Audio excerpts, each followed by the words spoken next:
Chapter 1542. Especially after they were 2 li away from the city gate, they were already very close to the 5-star army.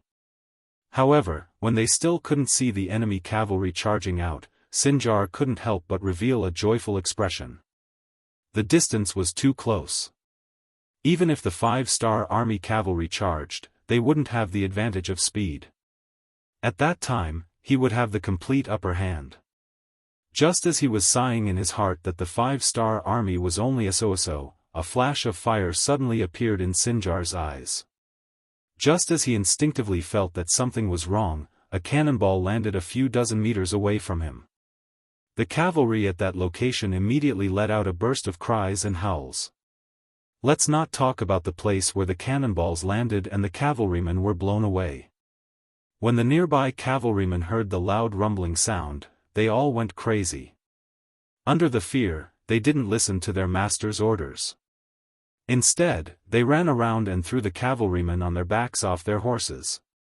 The cannonball was so loud that it caused the horses to run around like headless flies. There was no need for the 5-star army to do anything. The Sudanese cavalry that was originally in formation was already in chaos. The chaos in the formation greatly exceeded Sinjar's expectations. He originally wanted to charge out, but he couldn't help but slow down. After he realized that something was wrong, he didn't have a better idea. They had already charged out. Could it be that they had to retreat back into the city? The city was currently on fire. If they stayed there, the city would be breached sooner or later. Rather than that, they might as well give it a try. Everyone, don't be afraid. Continue to charge.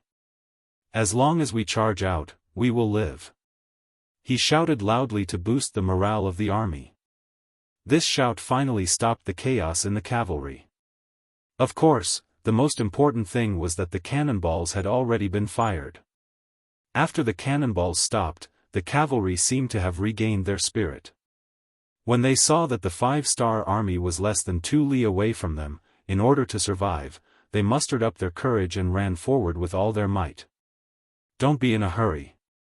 Fire after 300 meters. Seeing that the enemy cavalry was no longer as imposing as before, Commander Xiaofeng felt even more confident. He chuckled and spoke unhurriedly. The effective range of the 95 style was around 400 to 500 paces.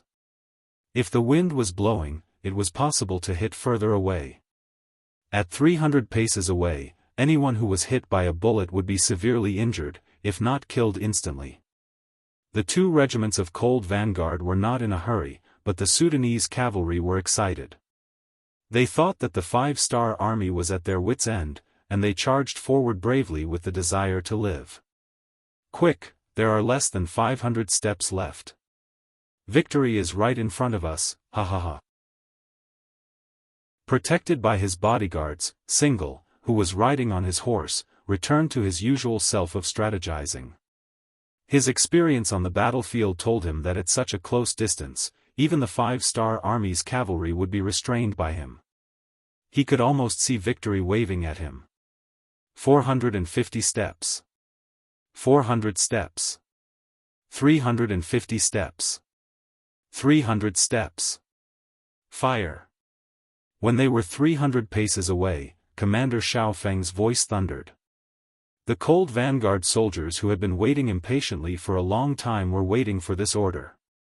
The light and heavy machine guns, coupled with the 95-style rapid fire, rained down on the Sudanese cavalry, causing them to fall to the ground one after another.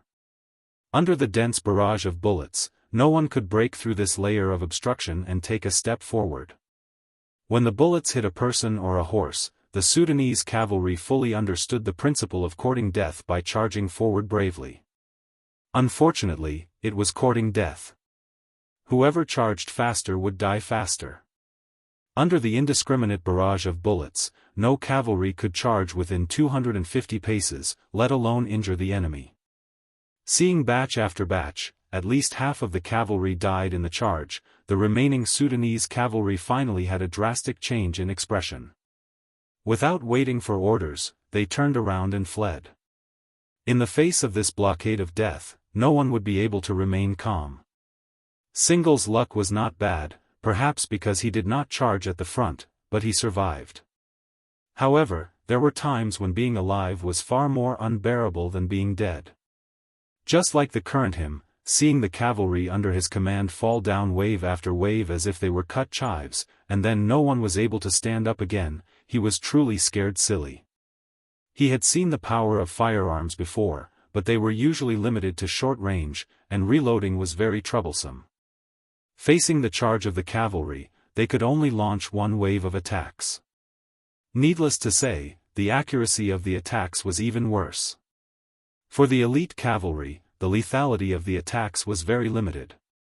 Although they couldn't be ignored, the attacks wouldn't affect the cavalry's charge. They would only cause a certain amount of damage to the formation of the infantry. Unlike the firearms in the hands of the 5-star army, they were really good at reaping lives. The bullets seemed to be endless. The faster the cavalry charged, the more they died. This was an undefeatable enemy. Single finally understood why the Khanate alliance, which had a total of 1 million men, was defeated by the 5-star army, which only had a few 100,000 men. The more he thought about it, the more afraid he became. This nightmare was finally his turn. How could he defeat such an opponent? It seemed like the only choice was to escape. Single was terrified. He led his cavalry of less than 5,000 and turned to flee. They wanted to get out of the firing range of the muskets. As for where to go next, they would not wait for death here. It's finally our turn, right? Charge! The commander of the Mabe division, Xian Honghai, had been waiting for a long time. Seeing the enemy cavalry start to flee, about to escape the firing range of the guns, he laughed and led the cavalry of the Mabe division to charge. Along with them were 10,000 cavalry from Meng 3 division. Although their division commander Yuan was not in the direction of the south gate, the leading general still shouted and charged after Mabe division. This scene was seen by Beta Persei from afar. At this time, there were 1,000 fully armed black cavalry behind him. Fuck, who ordered them to charge? Hurry, hurry, or we won't even get to drink soup. Beta Persei was anxious. He rushed over as soon as he heard the enemy cavalry rushing out from the south gate, but it seemed like he was still one step too late. Charge! There were firearms waiting to reap his life. Run! There were countless 5-star army chasing after him, also waiting to reap his life. Seeing that he would die no matter what, Single, who didn't want to die, rolled his eyes and made a very unmanly decision. That was to dismount and surrender. No one was willing to surrender, but after seeing the air force and powerful firearms of the 5-star army, the pride in Single's heart had long been destroyed. After knowing that he would die if he continued to fight, he wisely chose to surrender. Although it would not look good on his face, it was better to live than to die. Only by living could people have the right to talk about everything. Even their commander, Sinclair, had taken the initiative to surrender. How could the soldiers under him still care about their reputation? They immediately got off their horses and knelt down to surrender, causing the 5-star army cavalry to feel as though they were punching cotton. All of this happened to be seen by Yang Er, who was chasing after them. He immediately laughed out loud and thought to himself, "Who told you to not wait for me, your second brother? Great, now you won't have the chance to kill people anymore, right?" The enemies at the south gate had all surrendered except for those who died in battle. They were not the first to choose to surrender, nor were they the first to end the battle. The progress at the east gate was faster than them. They were all infantrymen, and they were first attacked by artillery. Many of them were already scared out of their wits. Then, when they finally reached 300 steps in front of the 5-star army, the scene of firearms firing swallowed their last bit of courage. At that time, when the 5-star army cavalry charged, there was no other choice but to surrender. This battle lasted from 9 in the morning to 3 in the afternoon. From the beginning to the end, it was only 6 hours. More than 20,000 of the 60,000 Sudanese soldiers were killed, and more than 30,000 of them surrendered. The battle ended so quickly that the Sudanese people in the city lost all hope. For a time, many people rushed out of the city gate. They were holding bags of various sizes, which were the most valuable things in their homes. They knelt on the ground and begged the 5-star army not to kill them. They surrendered. "Young master, do you want to send someone into the city to take a look?" Beta Persei saw that the people in the city had come out to surrender. He thought that Lahore city was already in his hands, so he said with a smile, "There's no need. The temperature in the city isn't too low right now. Moreover, the fire hasn't been completely extinguished yet. Let's wait a little longer. We don't lack the time to wait." Yang Chendong shook his head.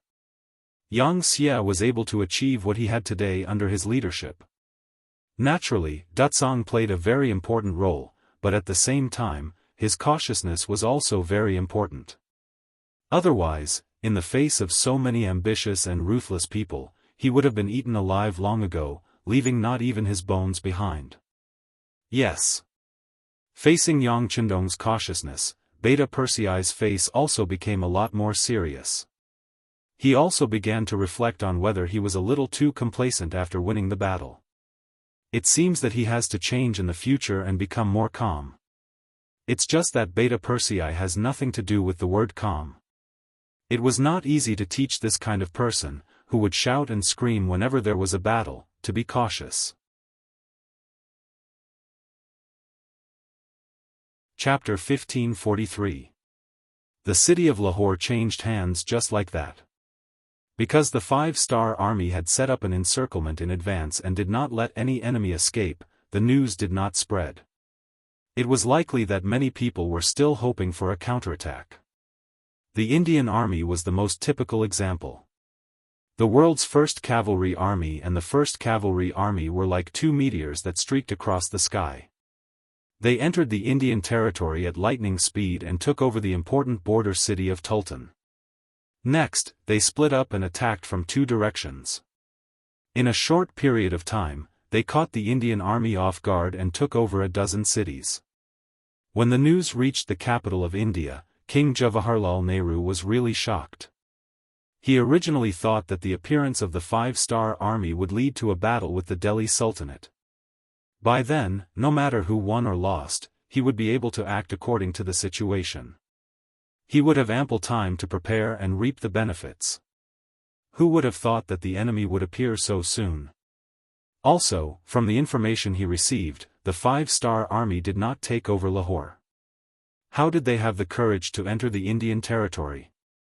Was they not afraid that the Sultanate would cut off their path of retreat? At this time, Nehru still could not see his own weakness, which was being conservative. He rarely fought outside. Occasionally, he would send troops to fight against small countries like the Sultanate. This made him feel very good and he thought that the Indian army was invincible. This mentality of not being able to go out and take a look was similar to the mentality of the Qing army in the late Qing dynasty. When such an army encountered a truly powerful force, the opponent would teach them how to behave in a matter of minutes. There were too many things that he could not understand, but time did not allow Nehru to think too much. He also received news that the battleships of the 5-star army had begun to move toward some coastal towns in the country. Unfortunately, the city he was in was close to the Arabian Sea and the Indian Ocean. This kind of attack from both land and sea really gave him a headache. If it was only a unilateral attack by the army or navy, he would not be afraid. India had a population of nearly 10 million. In addition to the 500,000 standing army, it could recruit no less than 1 million troops at any time. With this, he was confident that he could use the human wave tactic to drive out any opponent that entered the country. However, when the land and sea came together, he felt very passive. It seemed that he couldn't attack either one first. Moving the capital. After thinking about it, it seemed that this was the only decision that could solve his crisis in the shortest time possible. As long as he was far away from the coastal cities, the threat of the 5-star army's navy would be reduced to the lowest. At that time, he would have more than enough time to fight against the 5-star army. Moving the capital was a huge matter and involved too many things. It wasn't something that could be done just because one wanted to. When Zhu Di wanted to move the capital of the Great Ming Dynasty from Nanjing to Beijing, he had prepared for several years. However, what Nehru lacked the most now was time. If he continued to wait, how many more cities would the 100,000 cavalrymen of the 5-star army attack? Also, once the 5-star army's navy appeared outside Mumbai, he could only passively take a beating. In order to not worsen the situation, Nehru first chose the location of the new capital, which was Bidar city in the central region of the country. Not far from the city was the Godavari River, which could be used as a barrier to block the charge of the 5-star army's cavalrymen. Moreover, there were many mountains and roads that were not convenient. If it was during normal times, it would be somewhat unsuitable as the capital. After all, it was not conducive to economic development. However, during wartime, it was the best place to defend. It was similar to Chongqing in the country. After making the decision, Nehru summoned the civil and military officials and announced the decision in person. After that, he did not dare to say that there were objections and announced the dismissal of the court. He also needed time to arrange everything. For example, the number of concubines and children in the palace was quite a lot. The sudden move of the capital shocked many people. For example, most of the officials had bought a lot of properties in the capital. Those were things that could not be taken away. Now that the capital was suddenly moved, what were they going to do with those things? Those were immovable property that could not be taken away. Usually, when Nehru, as the king, made a decision, his subordinates usually did not dare to oppose it. After all, it would affect the dignity of the king of the country. However, when an order involved the interests of the majority, it was difficult to carry out the order even if it was given by the king. Just like in India at this time, the officials actually collectively opposed the move of the capital. So much so that the palace began to make preparations. However, the officials were stubborn and refused to budge. Time was wasted like this. Due to the failure of the government order, not only did it buy more time for the 5-star army to arrive, it also caused the situation in India to become a mess. Nehru was indeed an ambitious and ruthless figure. Seeing that his officials did not listen to his orders, he angrily led the people in the palace and went straight to Vidal city, leaving more than 80% of the officials in Mumbai. Originally, he wanted to kill one or two of them to intimidate the others. However, he was afraid that if he really did that, it would cause internal strife and cause everyone to oppose him. So, he had no choice but to do it. The king actually left, bringing only the members of the royal family and less than 20% of the obedient officials with him. When the news spread out, the officials became a little anxious. They were blaming themselves for pushing the king too hard. Should they lower their heads and follow the king when he left? State Preceptor Qiao Han stood up and publicly said that moving the capital was an important matter for the country. How could it be done just like that? The king's action was mostly to throw a tantrum. As long as the officials did not leave with him, it would not be long before the king would definitely return. When the time came, everyone would collectively go forward and admit their mistakes and the matter would be over. The state preceptor's word struck a chord in the hearts of some people. For a time, they followed him. As the state preceptor, Qiao Han enjoyed a very high status in India. Now that he stood up and said these things, many people thought that they had found the root of the problem. As a result, even if the king left the capital, the officials still had no intention of following him. How would they know that some of Qiao Han's actions had already incurred Nehru's dissatisfaction? Qiao Han was the one who had previously prevented him from helping the Khaganate send troops. Because of this, Nehru had long thought of replacing him. If it were not for the change in the situation, George would have been arrested and punished by now. Nehru knew this, but the officials did not. So, after the king was gone, everyone instinctively followed the state preceptor's lead. However, others did not know, but as the state preceptor himself, Xiao Han knew. Feeling that his position was in danger, in order to save himself, he took the initiative to look for Yunk this time. After a discussion, these words came out. Yunk, the former director of the Foreign Affairs Group of the Security Bureau, was transferred to the Central Asia region more than a year ago to serve as the branch director. His most glorious achievement was to instigate the rebellion of the famous General Chen Di of Jianghu, Yunnan province, as well as Long Qi, Guang, and others of the Lancang kingdom. Considering that he was good at this time, he was entrusted with the position of the branch director of the Central Asia Region Security Bureau by Director Yang San. As soon as he came here, Yunk investigated a lot of information and selected some people who could be targeted. This state preceptor Xiao Han was among them.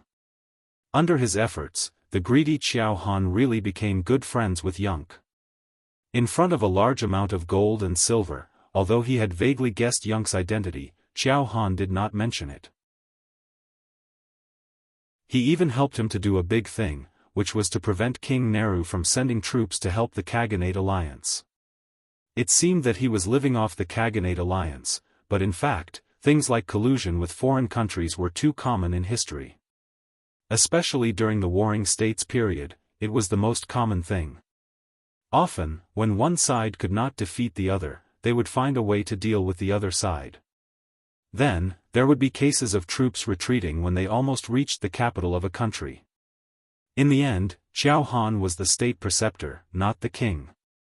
This difference of one word was the difference between a monarch and a minister. The monarch was permanent, but the minister could be changed. At that time, most people became officials only for money. Otherwise, there would not be a saying that thousands of miles became an official only for money. When Yunk took out something that satisfied Xiao Han, he naturally had to speak up for him. In a way, the two of them could be considered friends. Nehru intended to take down Xiao Han, the state preceptor. This was a friend in trouble, so Yunk should stand up and think of a way for him, which led to the current situation. Nehru did not know about this. He did not leave the capital in a moment of impulse. He wanted to force everyone to follow him. He was using practical actions to make everyone choose. This plan was feasible. Originally, there were already some ministers who wanted to follow, but because of Xiao Han's interference, everything turned into nothing. After knowing the reactions of the ministers in the city, Nehru was furious. He wanted to immediately cut Xiao Han into pieces. Men secretly informed the people in the capital to kill Xiao Han. Nehru knew that if Xiao Han did not die, it would be difficult for the ministers to move the capital, so he gritted his teeth and said fiercely. Nehru wanted to kill Xiao Han, but it was too late. Whether it was Xiao Han's wisdom or Yunk's experience, how could they not have guessed this? They were already prepared. Not only did they change Xiao Han's residence, but they also increased the security around him by several times. In the next few days, there were no less than 4 or 5 attempts on Xiao Han's life. But under the tight security, even the assassins did not see the shadow of the target. Under the continuous assassination, Xiao Han was determined to follow the 5-star army to the end. Chapter 1544. If Jawaharlal Nehru were to win this battle, he would lose his head first. Xiao Han's cooperation made Skylark very satisfied. At this time, the 5-star army's navy arrived outside the port of Bombay. After the two discussed it, they decided to go all out and directly welcome the navy. Thus, Bombay fell. Before the war even started, Bombay, the capital of India, was peacefully accepted by the 5-star army. How did this trick work? Everyone who saw it was confused. When the news reached the ears of Yang Chendong, who was leading troops into India, his face also changed color. After a long time, he said, "Good, good, ha ha ha, I think Nehru's face must be darker than charcoal's." Seeing that Yang Chendong was in a good mood, Beta Persei on the side also said happily, "Young master, Skylark and the navy have asked for instructions. What should we do next?" Do we need the Marines to land and cooperate with us? That's not necessary. Send a telegram to the world's first cavalry army and let Tianhu send a division to take over Bombay first. As for the navy, let them do what they should do. After all, the war at sea can't be neglected. It's not good to let them divide their forces. Yang Chendong said with a smile. Compared to the army, which could attack Europe and Central Asia, the navy could indeed extend its reach all over the world. Their task was more difficult. Originally, Leng Feng's military strength was somewhat insufficient. How could he borrow their strength? On the other hand, most of the land that could be conquered had already been conquered. After these things were solved, the next thing was the matter of the Great Ming Dynasty. Whether it was Bai Ming or the Great Ming Dynasty, it was time for them to give an explanation. Just as Yang Chendong thought, Nehru's face was really dark. It was not an exaggeration to say that it was as dark as the bottom of a pot.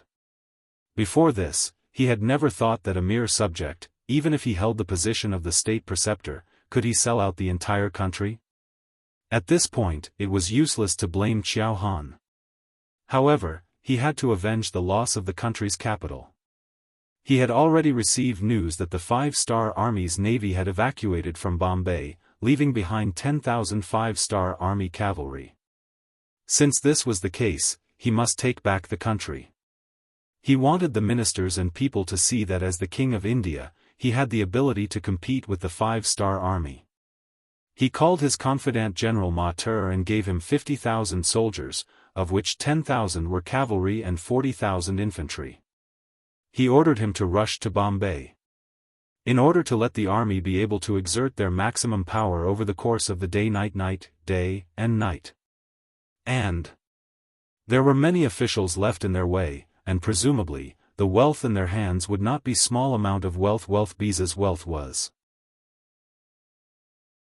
Ma gather S armies B's army, and armies greats, and the armies the army and go B's armies army headset.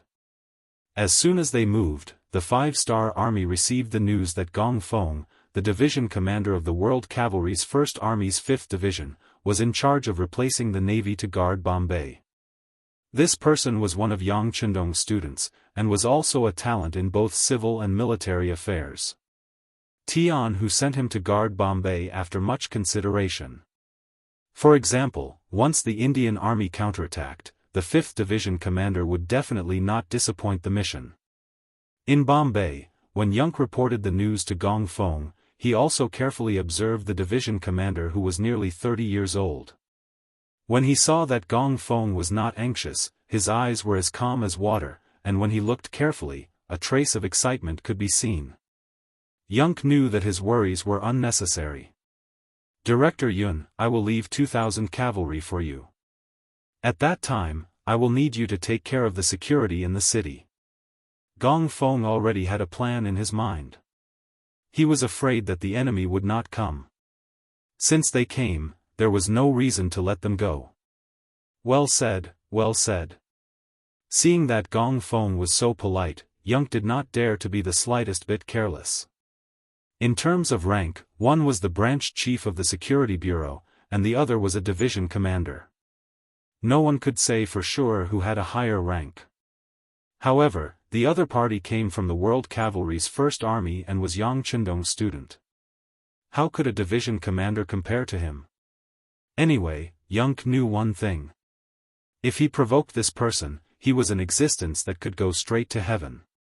He might not dare to act first and report later, but as long as his mouth was crooked and he said something wrong, it would be enough for him to bear the consequences. Seeing Yunk's cooperation, Gong Feng just smiled. For him, a branch chief of the Security Bureau was really nothing in his eyes. However, he would not offend the other party for no reason. In short, everyone just had to cooperate with each other. After leaving a regiment of cavalry to Yunk, Gong Feng left with the other 4 regiments at night. Because the Five-Star Army implemented a curfew after they entered the city, no one noticed that so many cavalry had left the city. Even the spies that Nehru left in the city did not know about it. Gong Feng had already made arrangements for the 5-star barracks in the city. He got the soldiers to shout in unison when they had nothing to do, creating the impression that they were training with a large number of people. This could fool some people for a short period of time. After the matters in the city were arranged, Gong Feng left the city. As for where he went, even Yunk did not know. However, he had a feeling that this general had set up some kind of trap for the enemy to come and take advantage of. However, he did not know if the enemy would fall for it. Would it be inappropriate? Could you please remove the word no? The answer was obvious. He would definitely fall for it. This was because Ma Tuer, who was leading the troops, did not know what was happening in the city. He got the news from his spies that everything in Mumbai was as usual. He did not see any reinforcements from the 5-star army, nor did he see any movements from the 5-star army in the city. Caution is the parent of safety. Order the cavalry to be at the back and the infantry to be at the front. Ma Tuer was entrusted with such an important task by Nehru, so he naturally had a certain level of ability. He did not think that the 5-star army did not know about his arrival. However, the other party still did not do anything. This was somewhat thought-provoking. Before figuring out the true intentions of the other party, Ma Tuer decided to be careful. He placed his cavalry at the back so that if something unexpected happened, he could change according to the situation. It was this move that saved Ma Tuer's life.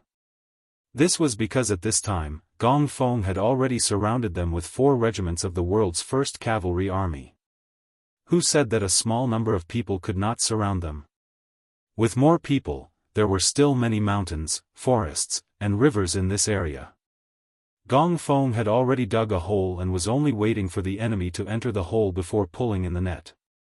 The Indian Army was given another name by the netizens in the future, Indian Army. We all know that Indian Army likes to cheat and do some crazy things. In particular, their arrogance left a deep impression on people. It was like during a military parade, a motorcycle often carried dozens of people.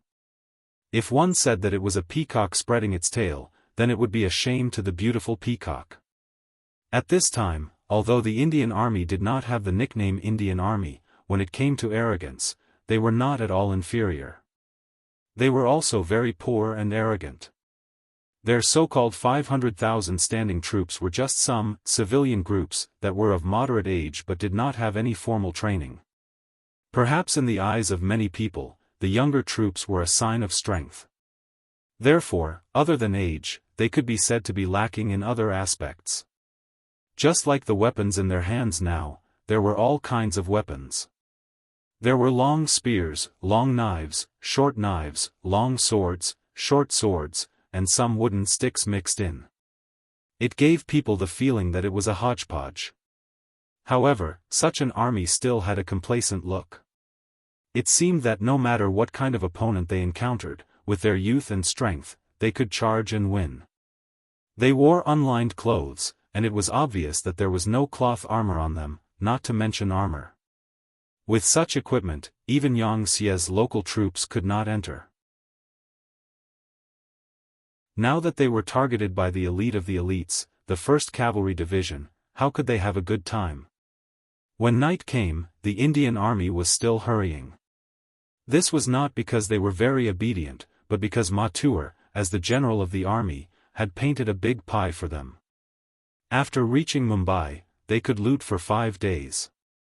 It was this noble idea that made it impossible for them not to be faster. It seemed that if they were late by 1 step, they would not be able to get anything. This caused the formation of the Indian Army to be in disarray. Many of them were already panting heavily, but no one was willing to give up on the journey and give up on their dreams and goals that they couldn't achieve. In the forest beside the official road, Division Commander Gong Feng was looking at the scene in front of him with night vision binoculars. At first, he was even a little dumbfounded. This was very different from what he imagined a regular army to be. At one point, he thought that this was a trap prepared by the enemy for him to enter. After observing for a while, he saw that the last 10,000 cavalrymen were finally wearing cloth armor. Only then did he breathe a sigh of relief. Although cloth armor was the lowest equipment and was not in Gong Feng's eyes, at least there was a difference. Since the cavalrymen were wearing cloth armor, it was very reasonable for the infantry not to wear armor. Seeing the Indian army enter his encirclement unknowingly, Gong Feng, who originally only had a 70% chance of winning, was now at least 90%. He couldn't help but wonder how the Indian soldiers would react when faced with a charge from a cavalryman clad in solid armor. Would they be defeated in one hit? Everything had to be done with facts. In the darkness, a bright red flash suddenly rose in the forest. In an instant, the dazzling light attracted everyone's attention. Thank you for the monthly tickets and rewards from Blazing Flame 3-inch nail. Thank you for G Pingan's red packet reward. Again, I will solicit votes for Langzi's new book Duke Fierce. Friends who pretend to be real can go and take a look. Langzi admits that he is very diligent. Thank you again for your support. If you still have a recommendation ticket or a collection ticket, please vote. This is very important for the new book. Langzi knows that everyone is supporting him and will be more diligent. Thank you. Military supply de Ming will be completed soon. I will strive to update 4 to 3 times a day before the completion. Don't worry, no matter what happens, I will not stop updating. I guarantee a smooth completion. Thank you again for your support.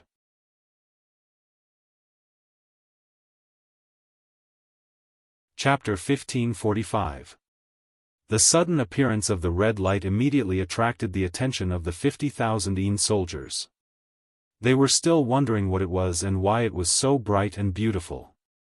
Suddenly, the sound of horse hooves could be heard from below their feet and into their ears. It's an ambush. Ma Tuer, who was riding his horse, also saw the red light. Instinctively, he had a bad feeling. When the sound of hooves entered his ears, his first reaction was that the enemy had arrived. He had not received any reports and there shouldn't be any cavalry from the 5-star army nearby. So where did this commotion come from? What was going on? With 70% confusion and 30% doubt, Ma Tuer followed the sound and looked forward. What he saw was the chaotic scene of the army formation. The 5th Heavenly Cavalry Division had attacked. The red signal flare was the order to launch an all-out attack. A total of 4 regiments, totaling 8,000 cavalrymen, charged out from all directions, charging towards the Indian infantrymen on the main road. Before they even arrived, the Big Dipper crossbows in their hands were already activated. As the arrows rained down, the Indian soldiers who did not know what was going on were met with a barrage of attacks. He didn't greet them, nor did he challenge them to a fight. The first thing he did was launch an all-out attack. As the crossbow bolts rained down one after another, cries of agony could be heard coming from the Indian soldiers who were dressed in simple clothes. This was the biggest difference between having armor and not having armor. In some dynasties, in order to not suppress the bravery of the commoners, the officials allowed them to carry weapons or self-made crossbows. However, they would definitely not be allowed to carry armor. Just from this point alone, one could see the difference between having armor and not having armor. On the battlefield, even when faced with a rain of arrows, soldiers with armor had a 30% chance of survival. Even when facing an opponent, they could still be injured in 4 or 5 places before dying. However, soldiers without armor did not have such ability. Usually, victory or defeat would be decided in a single exchange. The Indian soldiers without armor were completely defenseless against the Big Dipper crossbows at close range. Initially, they thought that this would be a good mission. They only needed to rush to Mumbai and attack the city with their advantage in numbers. By then, there should be reinforcements from the city. By then, the city gate would be breached under the pincer attack from both sides. By then, it would be time for them to reap the rewards. Who would have thought that they would run into enemies halfway through their journey? Moreover, it was when they were extremely tired. At this moment, facing the crossbow bolts from afar, even if some people wanted to turn around, they couldn't do so. Not to mention, the 5-star army's cavalry seemed to be everywhere. They didn't even know which direction to run to. They were like headless flies. Other than being helpless and dying, they didn't know what to do. In the future, when tens of thousands of Ming soldiers faced thousands of Jianghu soldiers, they would be defeated in one blow.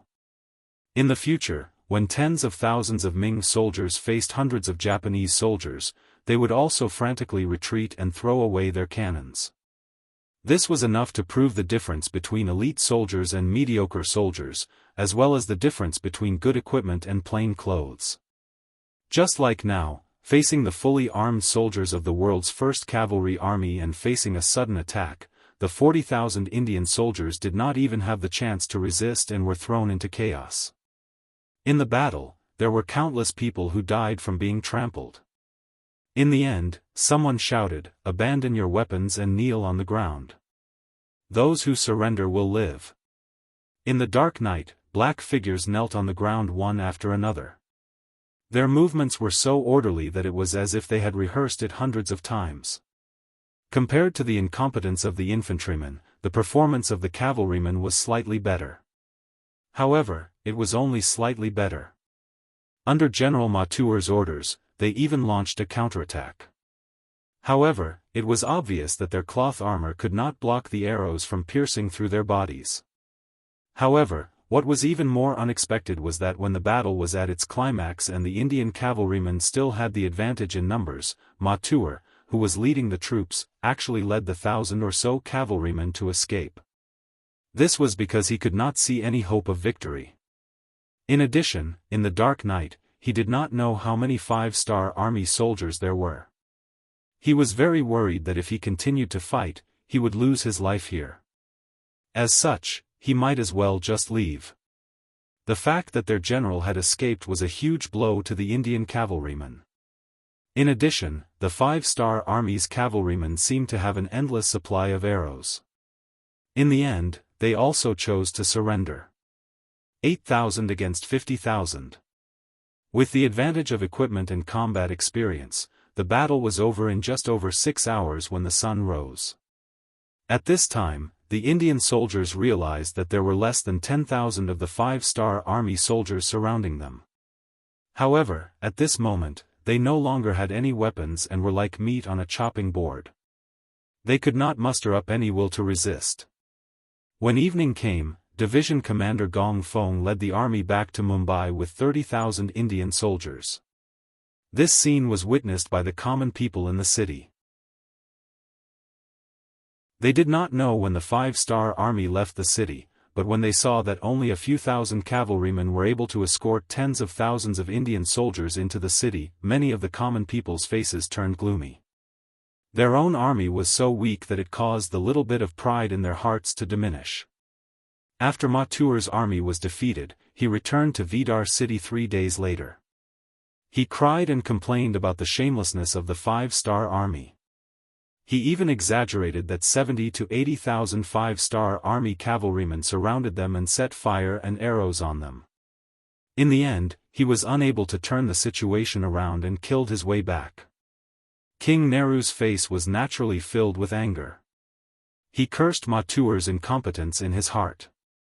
He did not believe that there would be any 5-star army cavalrymen around Mumbai city. However, considering that they were in dire need of manpower, if he really killed Matuer, it would inevitably cause panic among the other generals. In the end, he only reprimanded Matuer and allowed him to take the blame. In the eyes of the other generals, Nehru displayed the image of a benevolent king. Everyone praised him endlessly. The rest of the generals expressed that when they encountered the main forces of the 5-star army, they would definitely risk their lives to repay the king's kindness. In the eyes of Nehru, all of these made him very satisfied. He took the opportunity to announce that he would send out 300,000 soldiers and set up a defensive line in front of the Godavari River. For this, he even took out the cannons and guns he bought from the Westerners and put on a look that said he would take care of whoever came. However, no matter what, after Madel's defeat, Nehru's thoughts of splitting up his forces had been resolved. He could be considered to have completely given up on the vast land north of the Godavari River, and instead used a passive method to wait for the 5-star army's arrival. Time passed quickly. Half a month later, Yang Chendong brought the main forces of the 5-star army to Mumbai city. Outside the city gate, Division Commander Gong Feng held a grand welcoming ceremony. When the 5-star army entered the city one after another, the neat marching formation and the excellent equipment were displayed one by one in front of the Indian people. Some people who originally wanted to wait for the king to come back unknowingly gave up on that idea. The troops just entered the city normally, but some people's thoughts of resistance were extinguished. At this point, Yang Chendong had fully understood and used what was called creating momentum. Over the years, he had also become better at using the people's hearts and using momentum to achieve what he wanted. The army only stayed in Mumbai city for 2 days. After a short rest, they went out of the city and went straight to the Godavari River. Nehru was waiting for a decisive battle. How could this not be what Yang Chendong wanted to see? Although the Delhi Sultanate had been attacked in the Battle of Myanmar and had to withdraw 20,000 troops, the pressure there had been reduced to a certain extent. But after all, the war was still going on. Every day that was delayed would cause the development of the Delhi Sultanate to stagnate. If he could settle the matter of India earlier, he could send troops to help. In comparison, if he could have a decisive battle with the Indian army earlier, he would not delay it by a day. Tian Hu, the commander of the 1st Cavalry Army, and Su He, the commander of the new army, who had rushed to the Godavari River, had already reported that the Indian army had placed many cannons on the opposite side of the Godavari River. They even saw nearly 10,000 flintlock soldiers. This was the main reason why they had no choice but to stop the charge. It was just that this defensive formation was naturally a great existence in the eyes of the cavalry. But in Yang Chendong's eyes, it was really nothing. Comparing firearms? His Leng Feng was definitely at the ancestral level. When the 2nd and 4th divisions heard the news, they were also very excited. When they found out that the other party also had firearms, they really wanted to see for themselves. Compared to the cold weapons that were charging at them, they preferred to destroy firearms. It seemed to bring them more glory. In their excitement, the army moved very quickly. In just 5 days, they had reached the opposite side of the Godavari River. At the same time, the heavy cannons and other weapons in Leng Feng's hands arrived as well. The 5-star army had finally arrived. Nehru, who was in Bidar city at the rear, was also the first to receive the news. From this moment on, he became a little anxious. Although he had spent a lot of money to buy these firearms, how good were their performance? The power of these firearms had yet to be tested. At the same time, he also knew that the 5-star army also had firearms.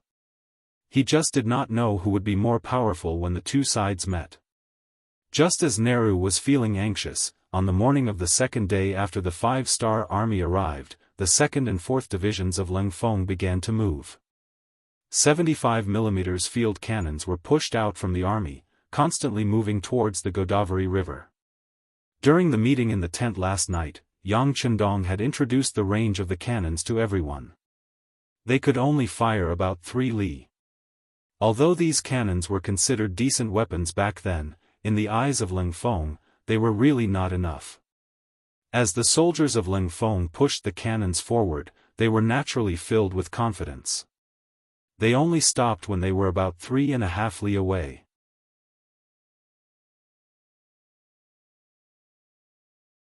Chapter 1546. They were both using cannons and exploding shells, but the range of the cannons was 6 li.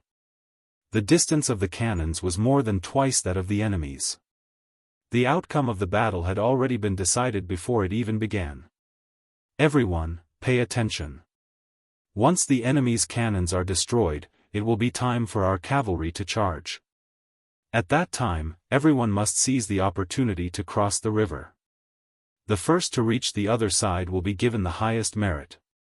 As the various divisions and commanders pushed forward with the cannons, they also mobilized their soldiers. According to the battle plan Yang Chendong had laid out last night, bombarding the enemy's firearms was only the first step. The most crucial step was to cross the river and fight. If they couldn't do that, it would only be a small victory. For this reason, the officers of the various armies and divisions who had accepted the mission mobilized their troops to chop down all the trees in the vicinity as soon as the sun rose. They made simple wooden bridges so that they could cross the river at any time. This time, those who followed Yang Chendong were all veterans who had been on the battlefield. Many of them were no longer afraid of war. On the contrary, because of Yang Chendong's emphasis on military merit, many of them were excited as if they had been injected with chicken blood. They were afraid that there would be no war to fight. That would make all the skills they had learned useless. It could be said that it was precisely because of this powerful security system and the establishment of military merit awards that the five-star army would not develop a battle weariness even when they were fighting everywhere. It wasn't easy for them to rely on war to live a good life. How could they dislike war and give it up in the end? With their fighting spirit and high morale, coupled with the strongest equipment and the most powerful firearms, who could stand against them? When the cannons were pushed to the front of the Godavari River, only 1.5 li away from the Indian cannons, the 2 divisions and 400 cannons stopped. Following that, boxes of cannons were pulled up by horses and mules. The cannons were opened and the cannons were dismantled. The preparations for the cannons were done in an orderly manner. On the other side of the Godavari River, many of the Indian generals saw all of this. Ma Tuer, who was trying to redeem himself, even estimated the distance between the two sides. When he confirmed that it wasn't within the range of the cannons, he could only shake his head helplessly. Then, he looked at the five-star army on the other side of the river. He wanted to see what the Han army was going to do. At the same time, he would occasionally glance at the rear of the army. Due to his previous experience of being defeated by the five-star army, he had formed a 20,000-man inspection team. If anyone dared to take a step back during the battle, they would be treated as deserters and killed without mercy. It was precisely because of this preparation, coupled with the danger of the Godavari River in front of them and the firearms and cannons on the side, that Tuer felt a bit more confident in this battle. Last check, reload the cannons in 3 minutes. As the commander of the Leng 2nd Division, Xiao Feng's experience came into play. This time, he became the commander of both the Leng 2nd Division and the Leng 4th Division. In the following time, the cannoneers quickly checked the cannons. When there were no problems, the soldiers picked up the cannons and prepared to reload at any time. Xiao Feng turned around and after confirming that there were no problems, his expression turned serious. As he shouted for the cannons to fire, the small red flag in his right hand fell down. Instantly, 400 cannons fired at the same time towards the other side of the Godavari River. There was no test firing, nor was there any calibration. There were simply too many Indian soldiers on the other side of the river. Looking from afar, it seemed as though there was no end to the number of tents. With so many targets, it was impossible for the cannon to miss. Xiao xiao xiao. Xiao xiao xiao. The cannons let out a pleasant sound as they pierced through the air and landed on the Indian camp on the other side of the Godavari River. Some landed on the enemy's cannons, some landed among the gunners, and some landed among the archers. There were even some that landed beside the tents, uprooting them one by one. With a loud bang, the orderly Indian camp was replaced by a cloud of smoke. Cries and screams could be heard from the camp. The cannons landed with a loud bang and a ferocious force that greatly exceeded the expectations of the Indian soldiers. When many of them were hit by the cannons, their bodies were smashed to pieces, or they were injured by the aftershocks of the cannons, losing an arm or a leg. The camp was filled with the cries of ghosts and howls of wolves. Ma Tuer, who was riding on his horse, was also frightened by this scene. His warhorse also shook its head and wagged its tail because of the loud explosion. If he did not control it with all his might, it would have already turned tail and fled. Calm down, calm down. Facing this sudden change, although Ma Tuer's face was pale, he still did his duty and shouted, "Immediately order the cannons to fire back." Although he knew that the distance was not enough, Ma Tuer could not think of a better idea. If they didn't do anything, the army wouldn't be far from collapsing. The order was given to the cannons, and the cannons at the front started to reload. One cannonball after another was loaded into the cannons. Then, a loud explosion sounded and the cannonballs landed on the 5-star army across the river. The sound of the cannonballs brought hope to the Indian soldiers. Many of them were looking at this scene, hoping that their cannons would succeed. Boom boom boom, boom boom boom, the sound of cannons rang out and landed about 200 to 300 meters in front of the 5-star army, creating craters one after another. However, that was it. With the limited range, these cannons could not harm the 5-star army at all. Destroy all the cannons. Fire. Xiao Feng's face was cold. Although the enemy's cannons could not harm him, the sound of the cannons was a provocation to him. Since they dared to fire back, he would not be able to recognize his parents if he did not beat them up. He would not be able to live up to his position as a division commander and the 2 golden badges on his shoulders. Compared to the other division commanders of the Cold Front, who had the title of Major General, the 1st, 2nd, and 3rd Division commanders were all lieutenant generals.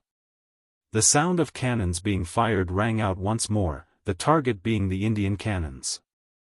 Amidst the earth-shattering sounds, more and more cannons became the targets of the Indian cannons and were blasted into smithereens. The soldiers were also blasted into the sky, and there were countless casualties. Without the threat of the enemy's cannons, the 400 field cannons of the 5-star army took turns moving forward. They needed to extend their firepower and prepare for the other armies to cross the Godavari River. With the extension of the cannons, the Indian army that thought they were safe became hell. Even Ma Tuer had no choice but to retreat. However, his gaze was fixed on the Godavari River. He believed that after the cannons fired, the 5-star army would force their way across the river. That would be the moment when the two sides clashed. That would be the time for him to counterattack. The sound of the cannons continued to ring out. It was as though the cannons did not cost any money. The other 5-star army also used this time to start building the pontoon bridges. The Godavari River was not very wide. It was less than 2 miles wide. The most important thing was that the river was not deep. The shallowest part was only a meter deep and the deepest part was only 3 meters deep. Furthermore, the river was not turbulent. Under such conditions, the 5-star army only needed to follow their usual training and build the pontoon bridges. By the time the giant logs were laid down one after another to form a bridge, it was already more than 4 hours later. With the combined efforts of 30,000 soldiers, the first pontoon bridge was completed. Following that, the 2 regiments of the 2nd Regiment and the 4th Regiment became the first batch of soldiers to cross the bridge. They held on to their Type 95 rifles and various heavy and light machines. They carried enough ammunition and rushed to the other side of the river. Very quickly, they established the first line of defense. With just one pontoon bridge, it was unknown how long it would take for an army of 200,000 to cross. Thus, the 2nd and 3rd pontoon bridges were quickly constructed. Compared to the difficulty of the first pontoon bridge, the subsequent construction was much faster. They could build both pontoons at the same time. In the end, they only needed to connect the pontoons. The main focus of the 5-star army was still on the pontoon bridges. This gave the Indian army a chance to counterattack. Mater, who had been waiting for this opportunity, immediately gave the order for the entire army to charge forward. Not only did they have to blast the 5-star army into the river, they also had to destroy the pontoon bridges. This was also the only chance for the Indian army to turn the tables. As long as they did not allow the 5-star army to cross the river, they would be in an invincible position. Behind them were the 20,000 soldiers of the inspection team, who were staring at them like tigers watching their prey. To the majority of the Indian army, they could either stand there and wait for the cannons to blast them to pieces or charge forward and chase the 5-star army back. Without any other choice, more and more Indian soldiers chose to take the initiative to attack. In their eyes, this was not only a matter of luck. If they did well, they could even earn merits. It was the only way for them to survive. In the blink of an eye, more and more Indian soldiers launched their counterattack. They held on to all sorts of weapons and shouted out various slogans to boost their courage. Some of them even tore off their clothes, leaving their upper bodies bare. It was as though they were fighting to the death. With so many people charging forward, the aura they exuded was shocking. If it was a cowardly person, they would have already trembled and not know what to do.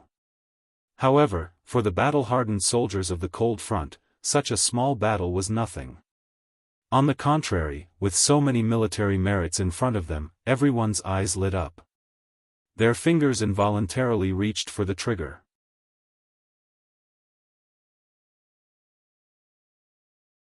Chapter 1547. Everyone, don't be impatient. Let's get closer before fighting. As the commander of the 4th Division, Ling Daqiang's eyes were shining as he spoke. Unknowingly, he had already picked up a light machine gun and was ready to shoot. 800 steps, 700 steps, 600 steps, the Yin army was getting closer and closer. Those with good eyesight could even see the ferocious expressions on their enemies' faces. However, this did not affect the mentality of the cold vanguard soldiers at all. They all remembered the main points of their training, held their breaths, and adjusted their breathing to ensure that they could hit the target more accurately when they fired later. 400 steps, 300 steps, 200 steps, 180 steps. At this distance, it was guaranteed that the 95 style would be able to unleash its greatest power. At this moment, Commander De Chang finally shouted, "Everyone, fire!" Da-da-da. Da-da-da-da. The impatient soldiers of the 5-star army raised their guns and started firing. Countless bullet casings jumped out of their guns and landed beside them. Countless bullets flew forward and hit the Indian soldiers who were charging at them. Puff puff puff. Thump thump thump. Clang clang clang. Under the sounds of gunfire, more and more Indian soldiers were shot dead, falling on the path of the charge. However, the Indian army didn't seem to have any intention of stopping. They were still holding on to their swords, spears, swords, and rods as they shouted loudly. They looked like they wouldn't give up until they achieved their goal. Yang Chendong, who was riding on the white dragon, was also moving forward with the army. Through the binoculars, he saw everything that was happening. At this moment, his heart suddenly trembled violently. He seemed to have seen the scene at Bali Bridge in the late Qing dynasty. Countless Mongolian cavaliers and green camp soldiers roared as they tried to charge into the Anglo-French army's formation. However, they were shot down from their horses halfway. They were enough to use the last bit of courage of that dynasty, using their last bit of strength to win, even if there was only a trace of hope. However, it was useless. Under the intense gunfire, as long as one was not a god, they would not be able to break through this deadly blockade. It was the same for the Indian army.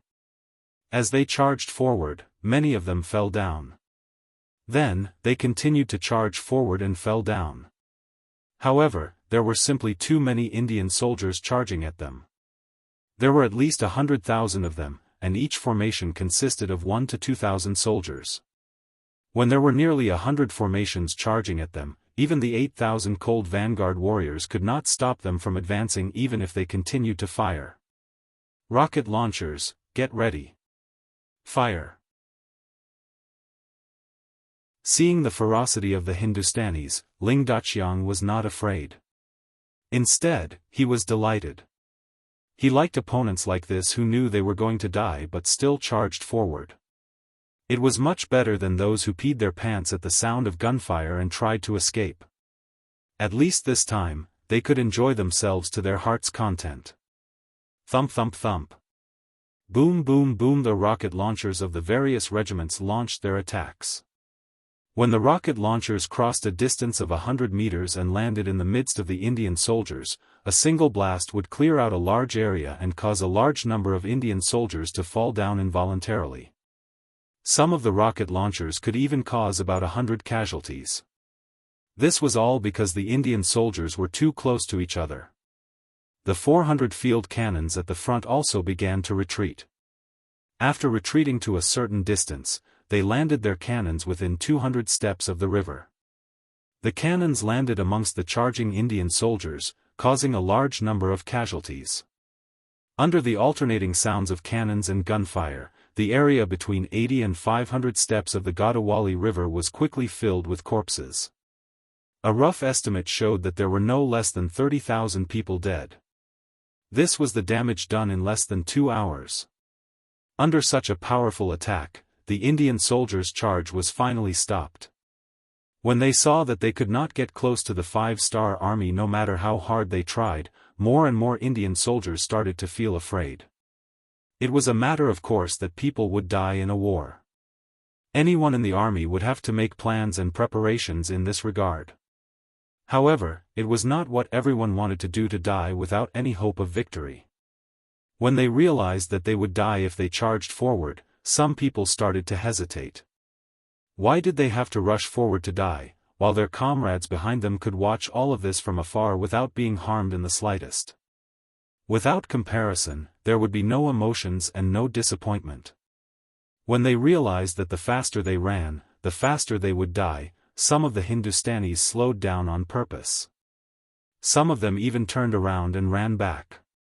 That's right, there were 20,000 inspectors behind them. But what if they could break through the blockade of the inspectors? Those people did not have such perverted killing weapons like the 5-star army. This gave them the courage and opportunity to try. Another quarter of an hour passed, and the Indians threw down another 10,000 corpses. De Chong and the rest of the soldiers were shocked to find that there were no more opponents in their sights. All the Indian soldiers began to run back and started to fight with the inspectors who were looking at them from behind. Don't worry about them. Load your weapons and get ready to fight at any time. Ling De Chong only took a glance with his binoculars and ignored the Indian soldiers. After giving the order, he turned around to check on the construction of the pontoon bridge. That's right, 2 pontoon bridges were about to be completed in 2 hours. It could be imagined that more and more cavalry would arrive. That would be the time for them to charge. On the Indian side, the 20,000 inspectors killed countless Indian soldiers.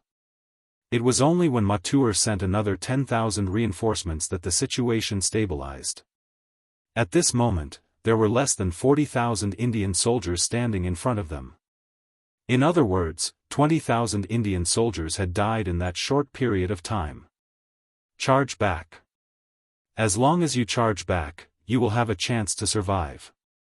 Otherwise, even if you die, your families will not be taken care of. Mathur knew that the morale of the Indian soldiers was unstable. However, in order not to disappoint the king, he could only grit his teeth and persevere. Charging back meant death. Not charging back meant death. The only difference was that if one died, their families would be taken care of. However, the Indian soldiers had no choice but to turn around.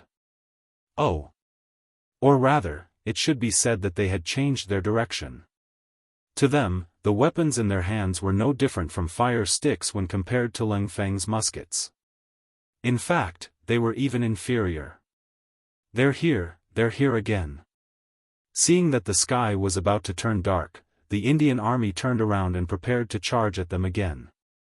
Xiao Feng chuckled and said with a sense of satisfaction, "Cheer up, it's time for us to reap the harvest. Commander Xiao, give us a chance." Just as the 4 regiments of the Cold Front soldiers were prepared to fire at any moment, the commander of the 1st Cavalry Army, Tianhu, and the commander of the new army, Su He, arrived behind Xiao Feng. Although the 3 of them held different positions, they were all lieutenant generals. In terms of status, they were about the same. Therefore, they were very polite when they spoke to each other. When the two commanders spoke to Xiao Feng in unison, he also felt a trace of pressure. What? Have the armies of the two commanders already crossed the river? Xiao Feng asked, not answering the question directly. He noticed from the corner of his eyes that the cavalry soldiers were still crossing the river and had not started to gather. No, but it will take at most 15 minutes for them to cross the river. They don't need to gather to charge. By the way, Commander Xiao, as you know, the construction of this place will require a lot of manpower. Even if they are all moved away in the end, many families can't live without men. Thus, it's better to capture as many captives as possible. Jianghu urged his horse forward and spoke with a sincere expression. Jianghu's words were not his own analysis. They were words that Yang Chendong had said in public announcements more than once. As the commander of the Cold Front soldiers and an extremely senior person, Xiao Feng naturally knew this was the truth. He could continue to kill the enemy, but it would be bad if he delayed the sixth young master's plan to rule the country. After lowering his head and thinking for a while, Xiao Feng finally raised his head and said, "All right, you guys hurry up and cross the river. Before you officially enter the battlefield, if the Indian soldiers attack, we will have to fight them back." This meant that Xiao Feng had agreed. Once the cavalry entered the battlefield, they would stop fighting. Upon hearing this, Tianhu and Su He couldn't help but nod. They were impressed by Xiao Feng's ability to see the big picture. "All right, thank you, Commander Xiao. We are all working for the sixth young master and for the development of our people. This is what I should do." Xiao Feng chuckled and returned to his commanding position. As the commander of the 2nd Division of the Cold Front, he had a firearm in his hand. His every move was watched by many people. This was especially so when he interacted with other commanders or division commanders. He didn't want to be noticed by others because he wasn't paying attention. Even if the sixth young master didn't doubt his loyalty, it was inevitable that there would be people who would gossip behind his back. If that was the case and someone reported this to the sixth young master, he might have to resign from his position to avoid trouble. Xiao Feng saw everything clearly. After he finished speaking, he turned around and left. Tianhu and Su He looked at each other, cupped their fists, and left as well. Since Xiao Feng could see through it, how could they not understand the logic behind it? Since ancient times, generals with great power were easily suspected. They wouldn't make mistakes just because they weren't paying attention. As soon as Xiao Feng returned to his commanding position, he saw a large group of Indian soldiers charging towards the river. They were less than 700 steps away from the Cold Front. As usual, shoot when they are 300 steps away, Xiao Feng said casually. Xiao Feng casually said this as he took the light machine gun from the guard's hand and began to inspect it. Left with no choice, the 40,000 Hindustanis chose to continue charging forward.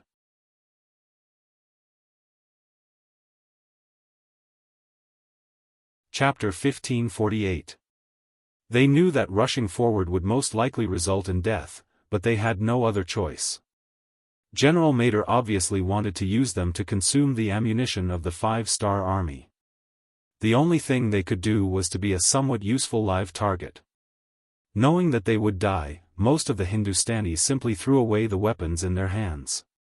To them, in the face of firearms, there was no difference whether they had weapons in their hands or not. Since that was the case, they might as well die in a relaxed manner. A total of 40,000 people walked forward step by step in a densely packed formation. Some soldiers even held hands with each other. It seemed that only by doing so would they not be so lonely on the road to the underworld after death. Even though the sky had already darkened, there were still people moving about in the vast and mighty army of 40,000 people.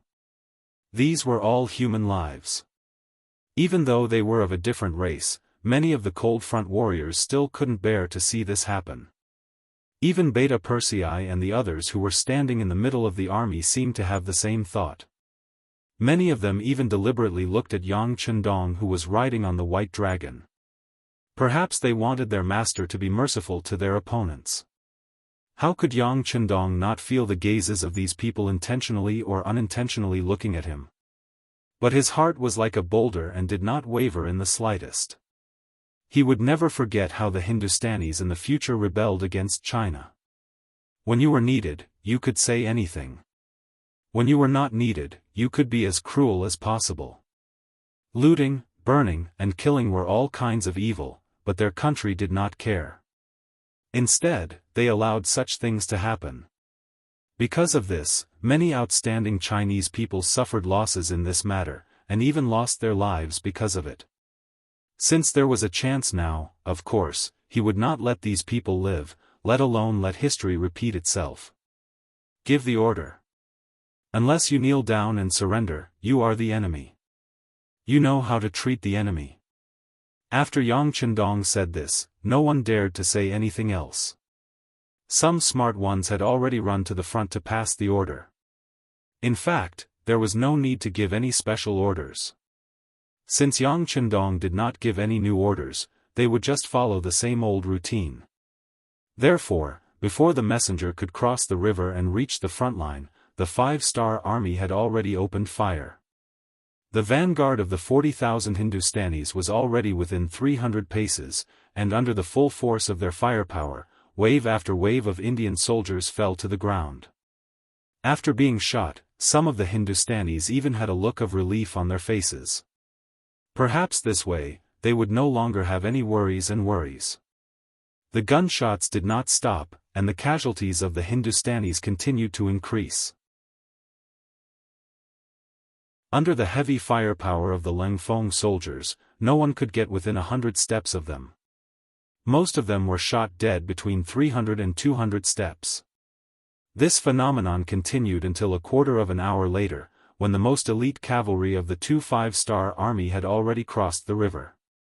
Then, without waiting for the formation to be completed, the two commanders, Tianhu and Su He, commanded the cavalry to charge forward, one on the left and one on the right. The moment the cavalry charged, the Lengfeng soldiers stopped shooting. In just a short while, bullets had already fallen to the ground beneath their feet. Now that they no longer had to shoot, many of the soldiers began to massage their arms. It was obvious that shooting was a strenuous job, and it was very tiring to shoot for a long time. Charge! Those who drop their weapons and kneel down will live. Tens of thousands of the 5-star army's elite cavalry charged, and the battle cry rang out everywhere. They shouted in the Hindustani language that they had just learned. In fact, it was just a Hindustani language to force the enemy to surrender, and it was not difficult to learn. Just a moment ago, they were still facing firearms attacks, and suddenly, the enemy changed tactics. Many of the Hindustanis widened their eyes, and they did not know what to do. It was true that infantry was at a disadvantage against cavalry, but it was not to say that they did not have a chance. But when they wanted to fight back, they found that the weapons in their hands had been thrown to the ground at some point. At this time, how could it be so easy to find them in the dark? Run! Seeing that the Han cavalry was getting closer, many of the Hindustanis' faces changed. To them, they would rather be killed by a flintlock. At least they would die a quick death. However, if they were hit by a warhorse, it was very likely that they would not die immediately. Instead, they would have to suffer a lot. This was not what they wanted. The tens of thousands of Hindustanis were all panicking, and the originally orderly formation became very chaotic. Everyone turned around and ran. It was as if whoever was a step slower would suffer the pain of being trampled by 10,000 horses. In such a chaotic environment, how many people would seriously listen to the 5-star army's slogans to surrender? Due to the cavalry's charge, the battlefield became even more chaotic. This greatly exceeded the expectations of Grand General Matu behind him. He did not deny that the infantry was sent to exhaust the 5-star army's ammunition. He had seen the firearms that his king bought from the west, and he knew that it required a lot of gunpowder to fire. Once there was no gunpowder, the gun was no different from an ordinary stick. He hated the fact that the 5-star army appeared and destroyed his artillery and firearms. Otherwise, he would not have to use manpower to exhaust bullets in exchange for a chance to win. However, who would have thought that the gunshots would stop? Just when he was thinking that the 5-star army's gunpowder was about to run out, he suddenly saw the black shadow rushing back. Not only that, the ground under his feet began to tremble. What's going on? After Matu exclaimed, he instantly thought of a possibility. Then he said in shock, "Not good, the 5-star army's cavalry has already crossed the river. They are charging.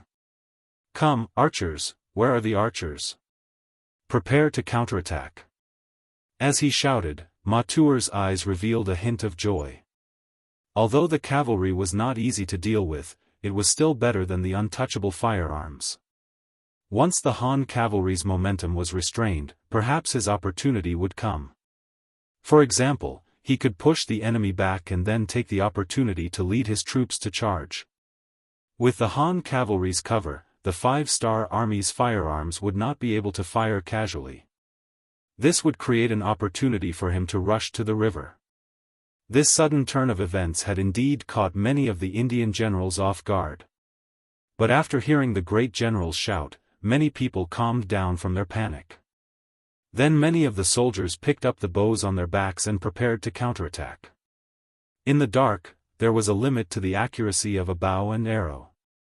Unless it was a godly archer, the arrow that was shot out would most likely fly off to who knows where. Fortunately, they had enough soldiers.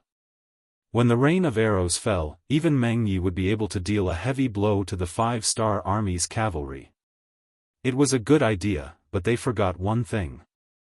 That was, in front of the 5-star army's cavalry, there were still tens of thousands of their own troops. Even though they had been suppressed by Leng Feng for 15 minutes, there were still more than 30,000 people. This was not a small force. Because they did not want to be trampled to death by the cavalry, their retreat not only made it difficult for the archers to shoot, but also caused them to charge back into their own camp, causing even more damage. It was not a bad idea, but it had already become a reality. Under the pursuit of the cavalry, under the heavy sound of iron hooves, the Hindustanis desperately ran back. Even when they reached their own camp, they did not have any intention of stopping. Perhaps they did not want to be trampled to death, or perhaps they wanted to return to their own camp to seek reinforcements. But no matter what, they still charged back, causing damage to Matu's defense and the archers' counterattack. It's a success. Everyone, attack. Extend the cannons and bring out those mortars as well. With the help of the binoculars, Yang Chendong saw the Hindustanis frantically running back and his own cavalry chasing after them. Although he could only see a rough picture in the dark, with his many years of experience, he believed that it was a success. Soldiers were defeated like a landslide. This was the scene in front of him. Once the situation on the battlefield became irreversible, even if they wanted to, it would be impossible to reverse the situation. When Beta Persei heard that they were going to use the mortars, how could he remain calm? He immediately agreed, turned around, and rode away. Not long after, the rumbling sound of cannons could be heard. This was not the self-made field artillery of the 5-star army's military factory, but the sound of a 100mm mortar. In comparison, it could hit a distance of more than 10 miles and could kill people. The shells landed behind the Hindustani army, causing great damage and completely disrupted Matu's previous arrangement. He always thought that a 6-mile bombardment was the limit of the 5-star army. He thought that the place where he was standing was very safe. But who would have thought that there would be such powerful cannons? Seeing that the rear of the army had also been hit by the cannons and was in chaos, he said with a sorrowful expression, "Retreat, retreat all the way back to Vidal City." The Hindustani army, who had been in a passive position, finally admitted defeat under the great power of the mortars and the 5-star army's trump card. Fortunately, Matu was decisive in his actions. Under his decisive command, 100,000 of the 300,000-strong army managed to escape back into the city. And this battle had basically crushed the Hindustani army's will to resist. The sky was finally bright. At this time, under Yang Chendong's command, the army basically joined the battle. But because the Hindustani army was already in a mess and had no strength to resist, most people were just capturing captives. The battlefield was big enough, there were enough enemies, there was a language barrier and very few people cooperated. The capture of captives actually took 2 days and 1 night. It was not until noon on the 3rd day after the battle began that the battlefield basically stopped. Yang Chendong looked at the report that had just been sent to him. In this battle, they had killed more than 70,000 enemies and captured nearly 130,000 enemies. He knew that the Hindustanis were about to be finished.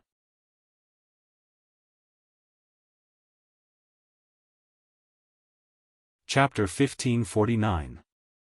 In Bidar city, General Matur led the defeated army back to the city, and Nehru was shocked when he heard the news.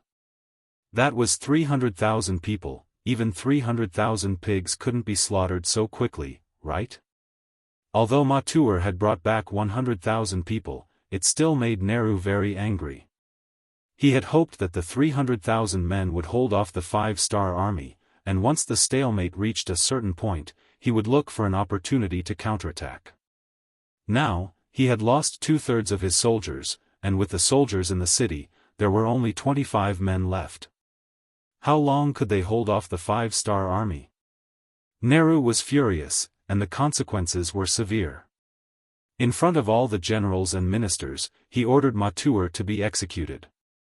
Matur didn't resist at all. He had fought the 5-star army twice in a row, and had lost twice.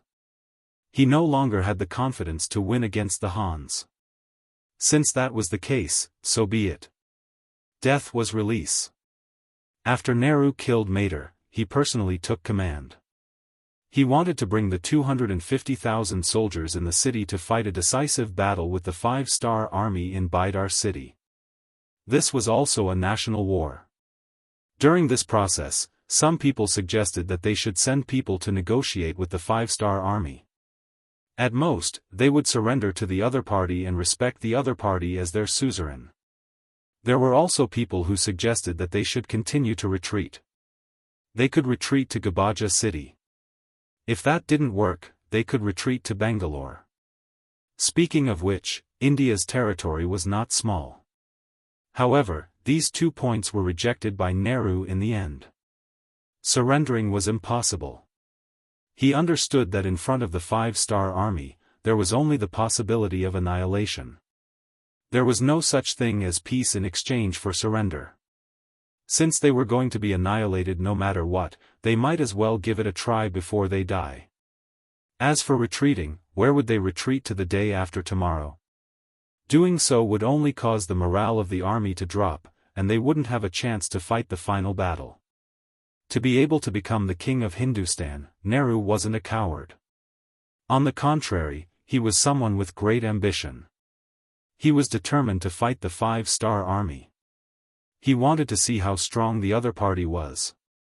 For this, the first thing Nehru did was to boost the morale of the army. He announced the wealth he had brought from the capital to the public and explained how much money and benefits one could get from killing an enemy on the battlefield. This kind of open and transparent reward system had indeed boosted morale and stirred up the hearts of the people. In just 2 days, the 250,000 Indian soldiers in the city seemed to have been reborn, and some of them even showed signs of longing for war. On the 5th day, Yang Chendong led the main force of the army and appeared outside Vidal's city. When he learned that King Nehru did not escape, but was prepared to fight to the death with him here, he was naturally very happy. He liked to fight, because it simplified complicated matters, it could buy him more time. And in order to fully respect this opponent, he was determined to show his ability, such as using the air force. He didn't try to understand the situation in the city.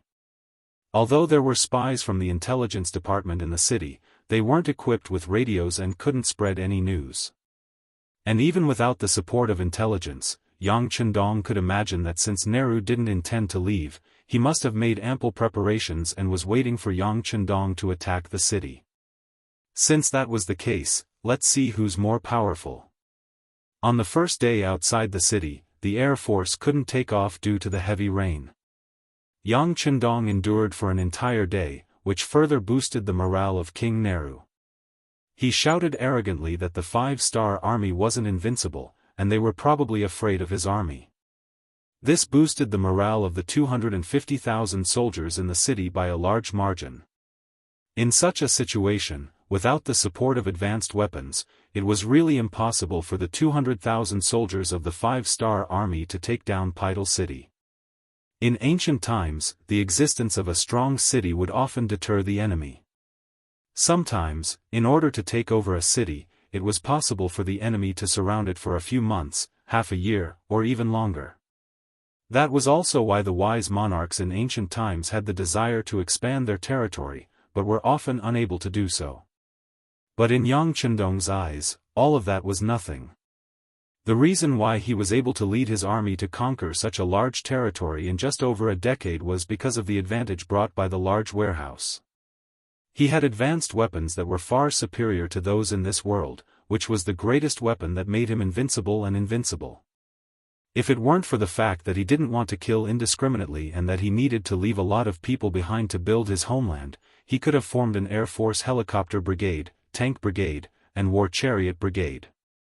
Just think about it, if he took out those things, who in the world would be a match for him? This was especially true for those large-caliber cannons that could shoot up to tens of kilometers, hundreds of kilometers, or even more. If he really let them unleash their might, the enemy would often be destroyed before they even knew what they looked like. Yang Chendong did not do that. What he needed was to conquer, not destroy. At the same time, he also needed a powerful army for his use, not an army that only knew how to use the advantage of weapons to fight weak enemies. If that was really the case, what kind of combat power would this army have when he was no longer around? He did not use his strongest ability because he did not need to. Even if he did not use his strongest weapon, he could still conquer one country after another in a very short time, expand his territory, and instill the idea of Han supremacy in the world. Now that he had come to India, it was only natural that he wanted to occupy this place. From then on, India would perish, and this country and race would no longer exist in the world. From then on, there would no longer be any incidents of Indians rebelling against China. Before he conquered this place, he did not mind teaching them a lesson, making them remember him forever, so that they would tremble at the thought of the 5-star army, and lose their will to resist. When he thought of doing that, he had to deal them a heavy blow.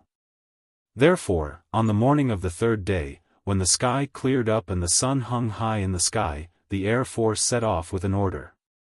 Over 100 hot air balloons soared into the air above Bidar city. At this time, on the city walls of Bidar, countless Indians were waiting in formation. Beside them, there were many temporary wooden huts. They were all made up of huge wooden sleepers, which were the preparations they had made to defend against the cannons. From the words of the 100,000 defeated soldiers, they knew that the cannons of the 5-star army were extremely powerful, and had a long range as well. Mater had lost in this aspect. Nehru came up with such a method after learning from the mistakes of his predecessors. Although it could not completely suppress the power of the cannons, at least when the cannons were fired, there would be a place to hide. Perhaps they could not avoid being injured or dying in battle, but it was better than nothing.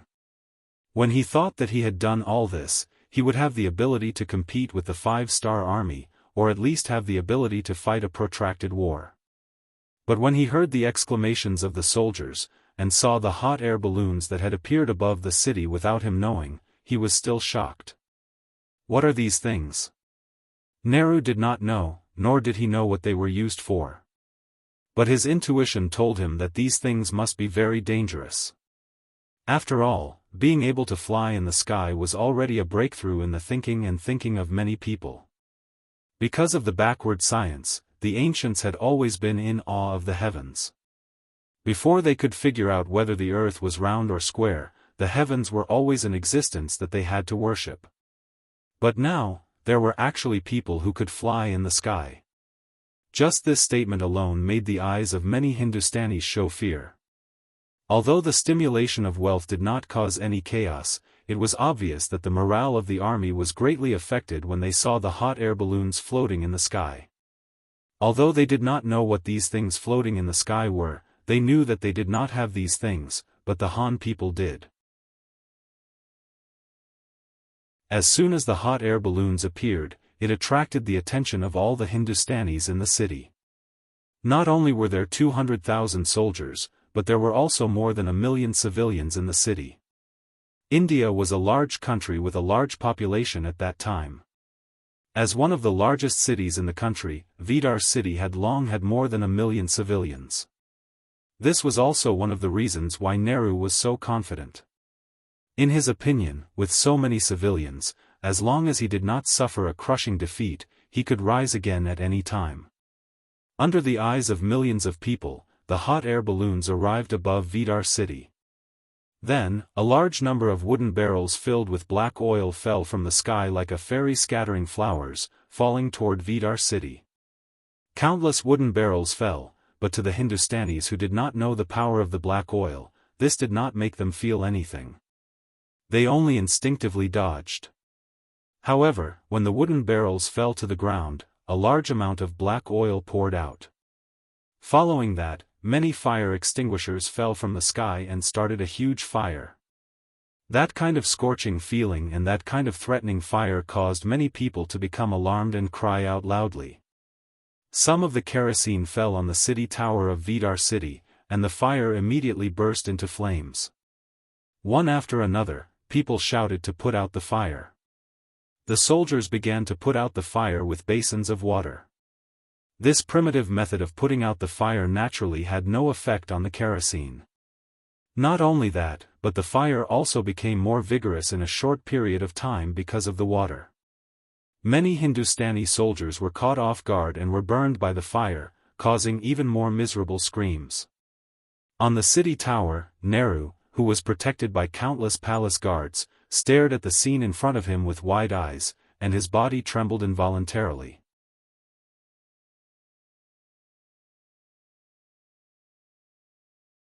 Chapter 1550.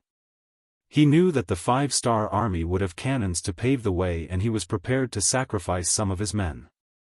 However, he believed that in the end, the siege still depended on people. As long as they could hold on until the 5-star army was blocked outside the city, it would be considered a victory.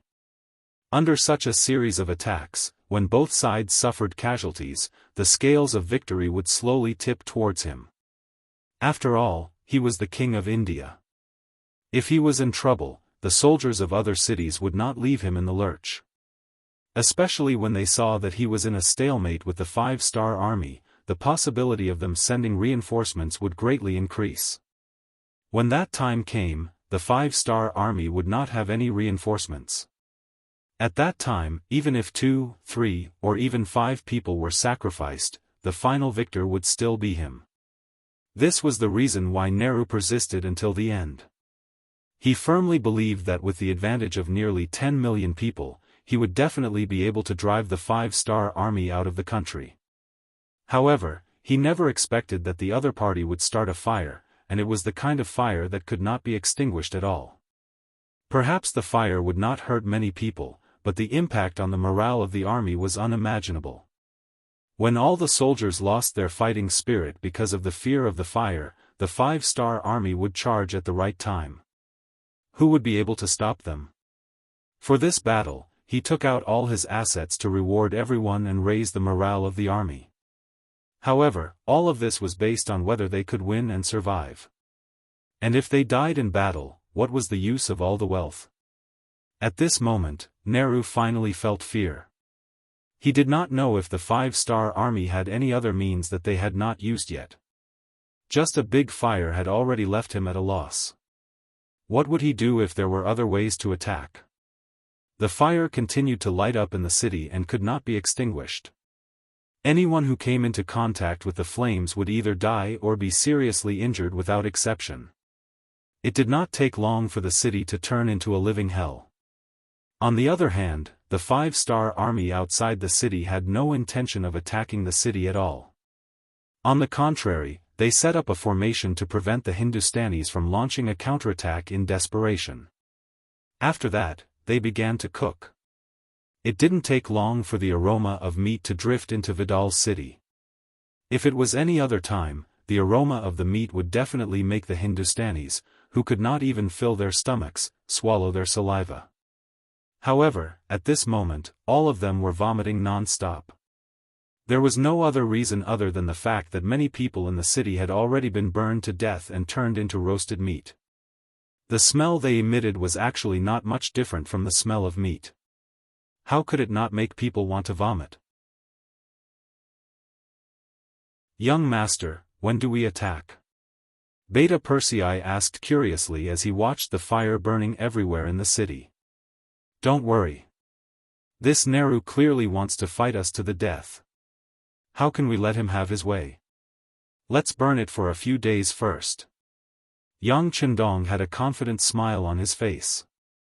What he wanted was to exchange the greatest victory for the smallest price.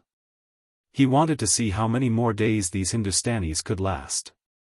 Yang Chendong was neither in a hurry nor slow. He had no intention of attacking the city at all. Every day, he ordered the Air Force to drop black oil barrels into Vidal's city. The fire was put out again and again, and after 5 days of this, the city that had been bustling with life had turned into scorched land. Wails and cries could be heard everywhere. Not only did the fire burn many Hindustani soldiers and civilians to death, but it also ignited the piles of food that were originally stored in the city. The water source was also greatly damaged due to the fire. Seeing that it would not be long before the city fell into a situation of food and water shortage even if the five-star army did not attack the city, Nehru's face turned pale. He finally experienced the feeling of helplessness in the face of the five-star army. He finally understood why the alliance army of nearly 1 million Khanates, which seemed so aggressive and powerful, would still be defeated by the five-star army. This was an army that did not play by the rules, but at the same time, they had many trump cards up their sleeves. When faced with such an opponent, it was often impossible to guard against them.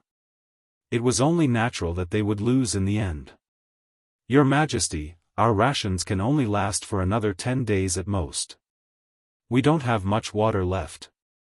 If this goes on, we... Finally, one of the generals asked Jawaharlal Nehru in a doubtful tone. Kill those who incite the army's morale. Nehru did not even look at the general. He just waved his hand. Immediately, the palace guards rushed forward and beheaded the person who spoke. When the other ministers and generals saw this scene, they all shrunk their necks. Nehru wanted to use this method to tell everyone that there was only one path for them to take, and that was to resist to the end. As for those who had other thoughts, they should all go to hell. A general died because of one wrong sentence. This made the others not dare to say anything even if they had other thoughts. They could only hope that the reinforcements would appear, or a miracle would happen, and the five-star army would take the initiative to retreat. It was impossible to make the five-star army retreat. Since they came with such a large force, how could they retreat without destroying the Hindustani royal family and occupying this place? As for the reinforcements? No one was a fool. The strength of the five-star army was there for all to see. Unless one had enough confidence, who would easily get involved? What was the difference between that and taking the initiative to die? Days passed, and the fire continued to burn fiercely. Every day, the Air Force would come to Bidar city. Regarding this, the Hindustanis in the city went from being terrified at the beginning to being indifferent towards the end. They were used to it. But if one looked carefully, one would see that whether it was the soldiers or the civilians, all of them had a look of despair on their faces. Obviously, they were all prepared to die. They could not see any hope of survival. Ordinary soldiers and civilians would accept their fate. Or rather, their lives were cheap to begin with. If they died, then so be it. But the ministers, nobles, and generals in the city did not want to die. They had families. Some of them had wives and many children. How could they be willing to die just like that? Under the strong pressure, King Neru's authority was no longer an existence that could suppress everything in their eyes. It was no longer an existence that made them tremble in fear. This was especially so for some of the more knowledgeable officials. The news that they received was that whenever the five-star army conquered a country, they would not kill anyone for no reason. On the contrary, those who surrendered and submitted to the Han people could still live with a tenth of their wealth. They just needed to move to another country. When this news was spread by the secret agents of the intelligence department in the city, and the nobles and people in power knew about it, some people were finally moved. Seeing that if they continued to resist, they would only die. They were unwilling and decided to save themselves. The so-called saving themselves referred to surrendering to the five-star army and seeking a way out for themselves. If they wanted to do this, they had to overthrow the mountain in front of them, King Neru. Maybe the strength of a minister was limited, and the strength of a general was far from enough. But when everyone joined forces, their strength became very shocking. Under the silent collusion, more than 90% of the people in power had been united. In 1466 AD, in the 6th month, when Neru was still sleeping, his subordinates rebelled and fought with his guards. In the end, Neru personally went up and was killed in a chaotic battle. Along with King Neru being killed, the generals and ministers who took over opened the city gates of Bidar and India surrendered. In the same month, Yang Chendong personally gave the order to establish the India province. The governor was the former 1st Cavalry Army 5th Division Commander Gong Feng. Considering that only the royal family of India was destroyed, there were many cities and armies that had not surrendered. As such, the Second Army was established. The commander was appointed by Governor Gong Feng, and the former Second Army Nyo Duo was under him. Gong Feng was appointed and quickly promoted. Apart from the fact that this person was indeed capable, as he was an all-rounder, which made Yang Chendong feel assured. Another important reason was that other senior officers were not willing to take on this position. For example, Tian Hu, the commander of the 1st Cavalry Army, was used to fighting and killing, especially the feeling of fighting with Yang Chendong. Letting him become the commander of the army seemed to be a promotion, but because of this, he was fixed in one place. This was something he was unwilling to do. There was also Wu Sheng, the commander of the 3rd Army, who also had this qualification. But a few years ago, he was thrown in Eastern Europe for 10 years. Those days were really hard. Facts also proved that he was a tiger general, not a good minister who ruled the country. There was no need to consider it. Finally, a new commander of the 3rd Army, like Su He, had enough experience and was brave enough to fight in the war. These years of military merit had already allowed him to join the Han nationality and become one of their own. But he was just a martial artist. He did not know many big words. Counting on him to revitalize and build a place, then forget it. In the end, it was Gong Feng's turn. Although this person did not even have the experience of being a commander, he was now directly appointed as the commander of the army. The promotion was a bit too fast. But don't forget, he was Yang Chendong's student. Whether it was loyalty or ability, he was a top-notch person. Since he had such an advantage, no one could say anything if he was promoted faster. Therefore, this heavy responsibility fell on Gong Feng's head.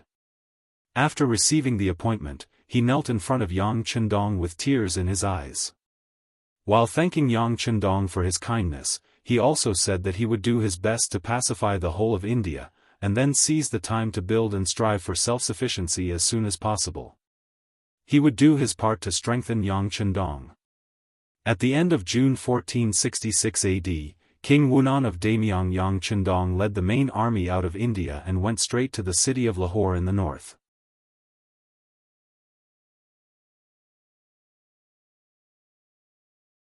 Chapter 1551. Sultanate, Delhi. When the news of the Indian King Nehru's men being killed and the five-star army occupying the heavily defended city of Bidar without sacrificing a single soldier reached Delhi, King Lodi was truly terrified. The way he saw it, even if the Indian army was no match for the five-star division, they would at least be able to hold on for a few years. That way, he would have sufficient time to make preparations. Whether it was recruiting a new army, expressing goodwill to the Han people, or even choosing a place to escape, there would be a path he could take. Who would have thought that the seemingly strong Indian army would be so weak that they would be completely wiped out in just over half a year? Even King Nehru himself couldn't protect himself and was killed by his subordinates. With this lesson in mind, Rodi was extremely fearful of the five-star army. He was even more afraid that he would be betrayed by his subordinates and be beheaded when the enemy's soldiers arrived at the city gates. After careful consideration, he handed over the letter of surrender before the five-star army could attack him. He was willing to hand over the entire Delhi Sultanate to King Wunan of Daimyong. He only asked for a place to spend his remaining years in peace and for the other party to spare his army and people. By the time Yang Chendong arrived at Lahore after spending nearly 2 months, the Sultan's letter of surrender had also arrived. Yang Chendong, of course, accepted it with a smile. He then led his army straight into the Sultanate and entered the capital of Delhi. Outside the city gates of Delhi, Rodi changed out of his royal robes and wore the plain clothes of a commoner. He knelt in front of the city gates and handed over the king's seal and the tiger-moving seal to Yang Chendong in front of all the officials and commoners.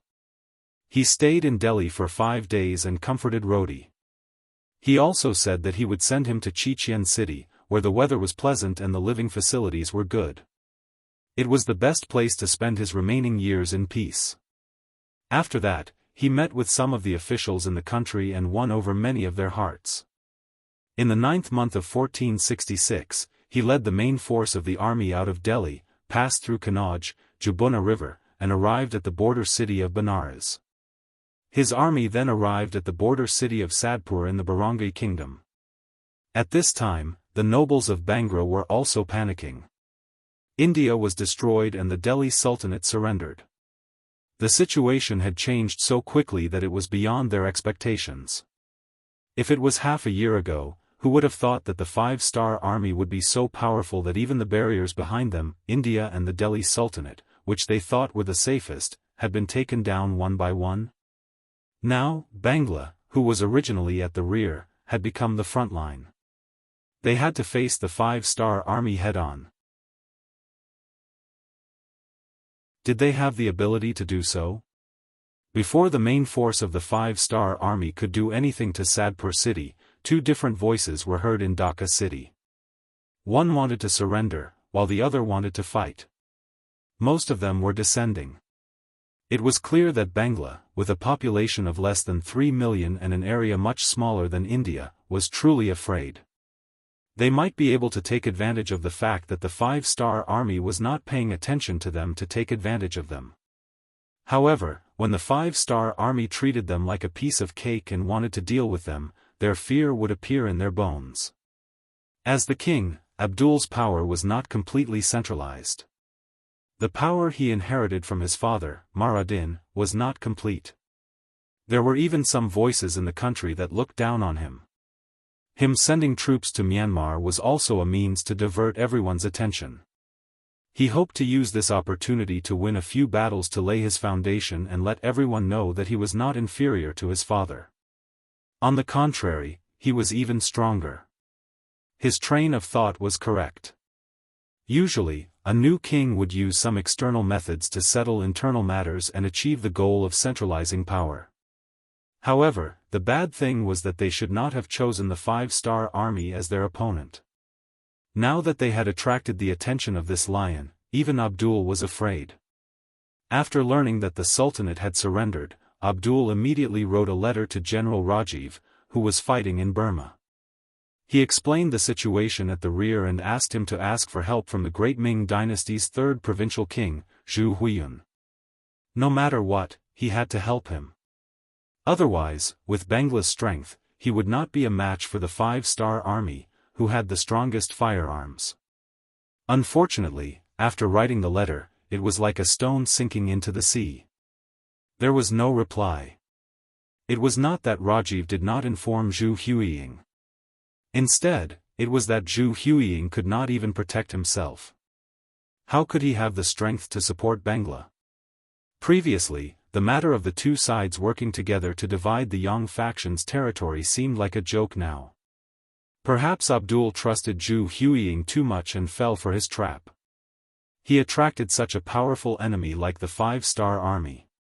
It could be imagined that since they were the ones who made the first move, it was time for them to return the favor with a kick. It was just that Yang Xie's territory was big, and his strength was strong. He could take a few kicks like nothing happened, but Bangla was too small. How could they withstand a kick from the five-star army?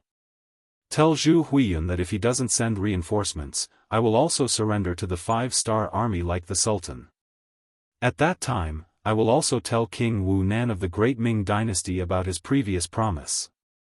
He can just wait to be burned by the flames of anger.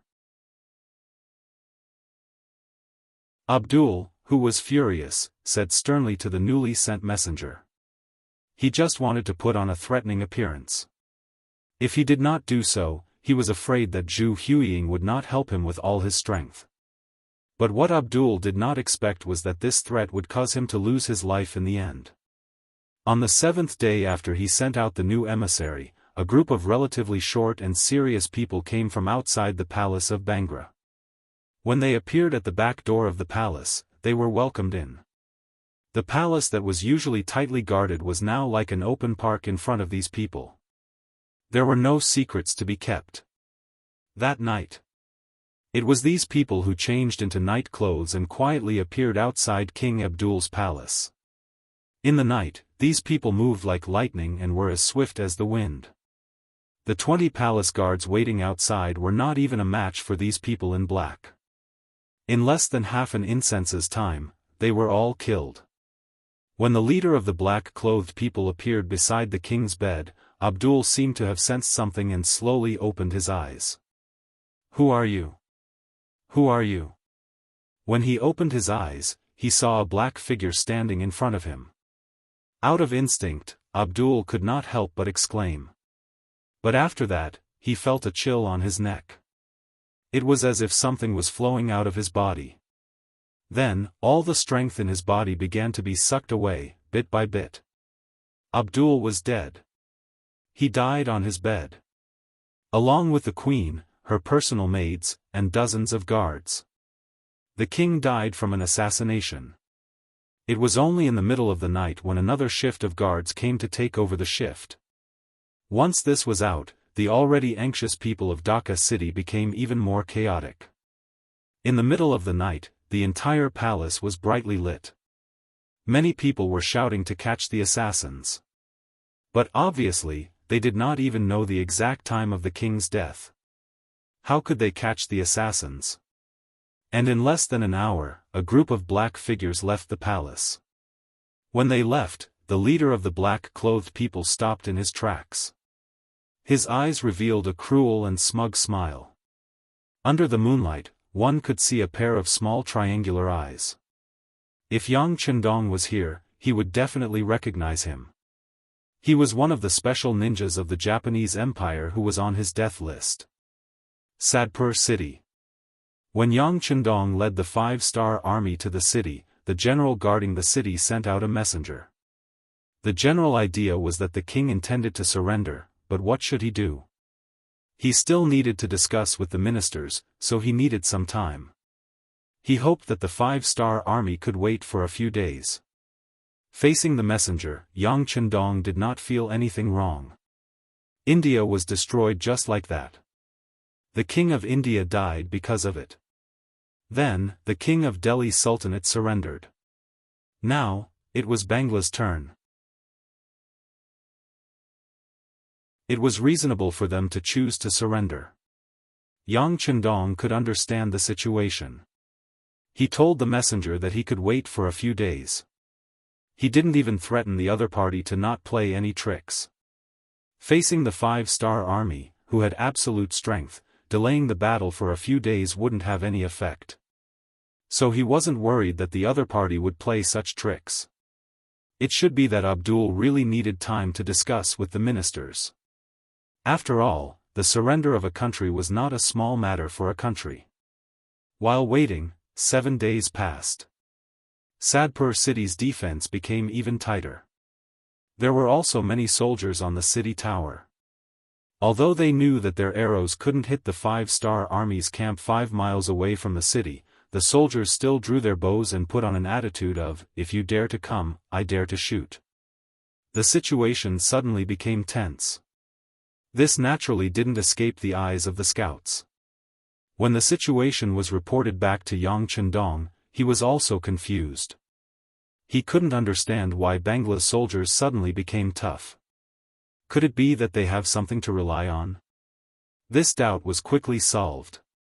Just like the intelligence personnel in India, the intelligence personnel in the small country of Bangla also didn't enjoy the treatment of having a radio station. So they used people to transmit the news, which made the news less effective. But in the end, the result was still in front of Yang Chendong. Abdul was assassinated. The king of a country was assassinated. It was no wonder that the soldiers of Bangla were so nervous. Who did it? After seeing this news, Yang Chendong's always confident eyes flashed with ruthlessness.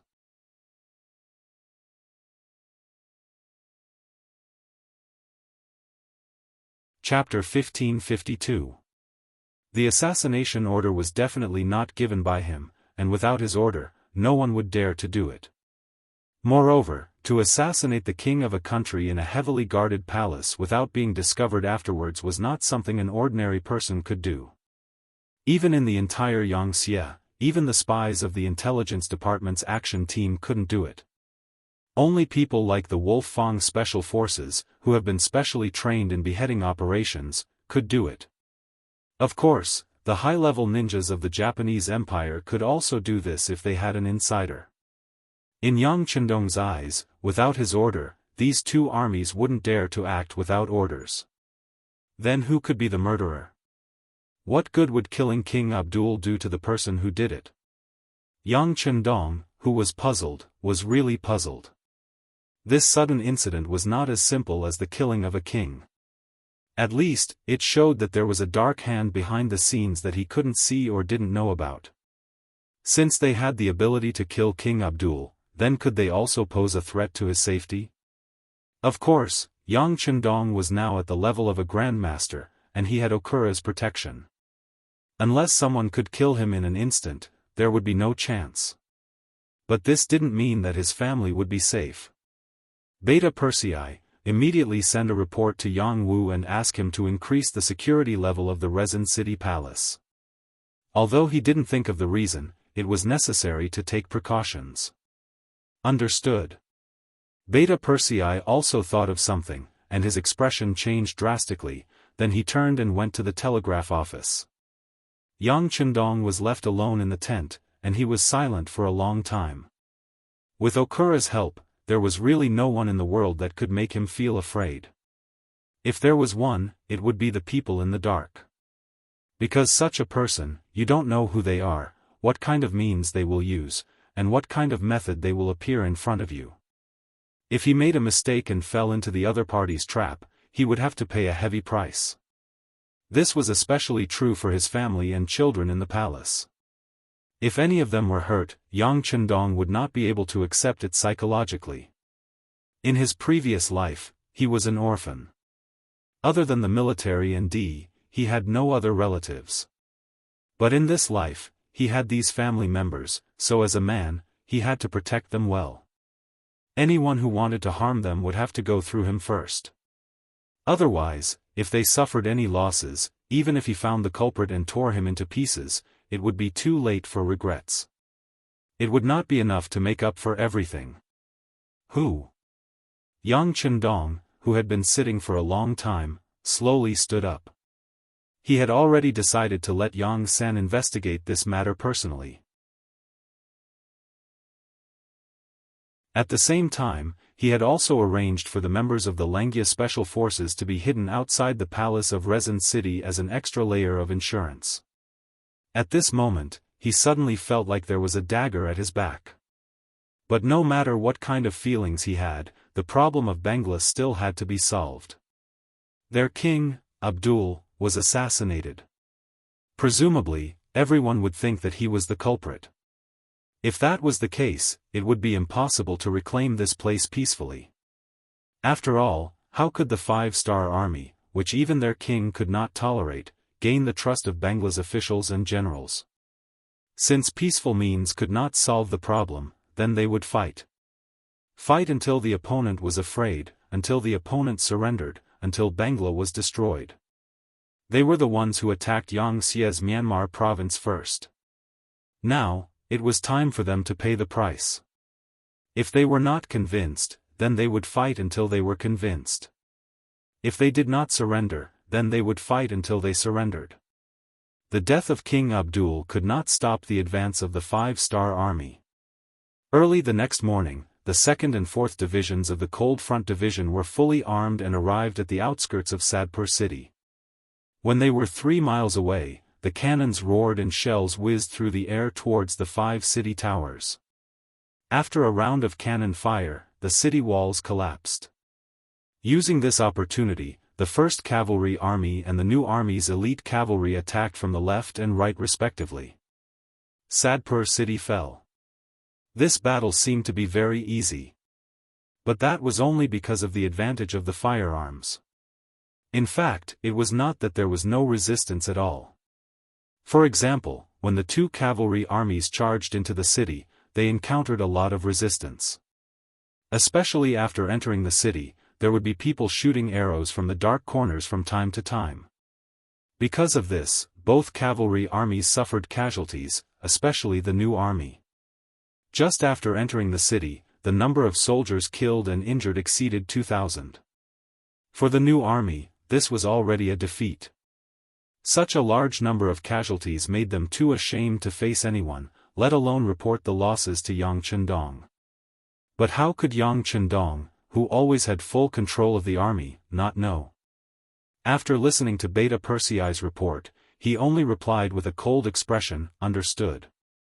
Although it seemed like there was nothing else to say, in the following siege battle, the artillery fire of the Cold Front Division became even fiercer. Not only that, the Air Force was also used. Fire burned the various cities belonging to Bangra. It was as if wherever the army went, there would be wails, corpses, and scorched earth. This was Yang Chendong's revenge for the resistance of the Bangra people. Weren't you willing to shoot arrows from the back? Fine, I won't even give you the chance to do so. When are you going to blow up the city and burn it again? Only when you have no place to hide will we enter the city. Not only that, along the way, the Bangra generals who resisted the five-star army were all skinned alive and wrapped in grass. No matter if it was a dead general or a living general, it was the same. In this battle, the five-star army had shown their cruel side, completely changing the image of the Han people in the eyes of others. They were magnanimous and kind. Yang Chendong never showed mercy to his enemies. Yang Chendong always said to everyone that if one repaid evil with good, how would one repay good? If you are not kind, I will not be righteous. If you can do it on the first day, I will do it on the 15th day. In the end, let's see who is afraid. The kindness of the Han people had always been given to those who had the intention to correct their mistakes and were kind-hearted. As for those kind and black-hearted jackals, forget it. Against them, Yang Chendong had plenty of hunting rifles in his hands. Regarding Yang Chendong's decision, none of the generals in the army objected. Firstly, they were used to seeing life and death, and knew that being kind to the enemy was being cruel to oneself. They knew that if the enemy was not eliminated, it would be harmful to oneself. Secondly, this time, it was Bangra who attacked Myanmar first, so it was time to teach them a lesson. It was like when someone punched you, but because of the limited strength, the punch did not kill you. Now that it was your turn, of course, you had to use as much strength as you could. Thirdly, which was also the most important point. Everyone trusted Yang Chendong. Over the years, his position and authority in the army was unchallenged. His words were like the truth, and everyone was used to obeying. With the above 3 points, Yang Chendong's orders were naturally carried out with all their might. However, just because the army did not have any objections, it did not mean that the civil officials did not have any opinions. For some reason, this matter spread to Qiqian City, as well as some other provinces under Yang Xie's control. It attracted the opposition of some officials and a few scholars. In their view, the Han people were the masters of the world. Since that was the case, they should have a tolerant attitude towards their friends. Especially those who had not been enlightened, they should be more reasonable.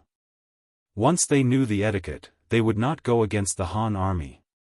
What's more, this time, it was April who was assassinated first. As his subjects, it was normal for them to retaliate. These rumors were also gathered by the intelligence department and reported to Yang Chendong. This made Beta Persei, who was on the side, curse on the spot. These scholars, to think that they keep talking about those who know the truth and the sage's principles. Don't they even know right from wrong?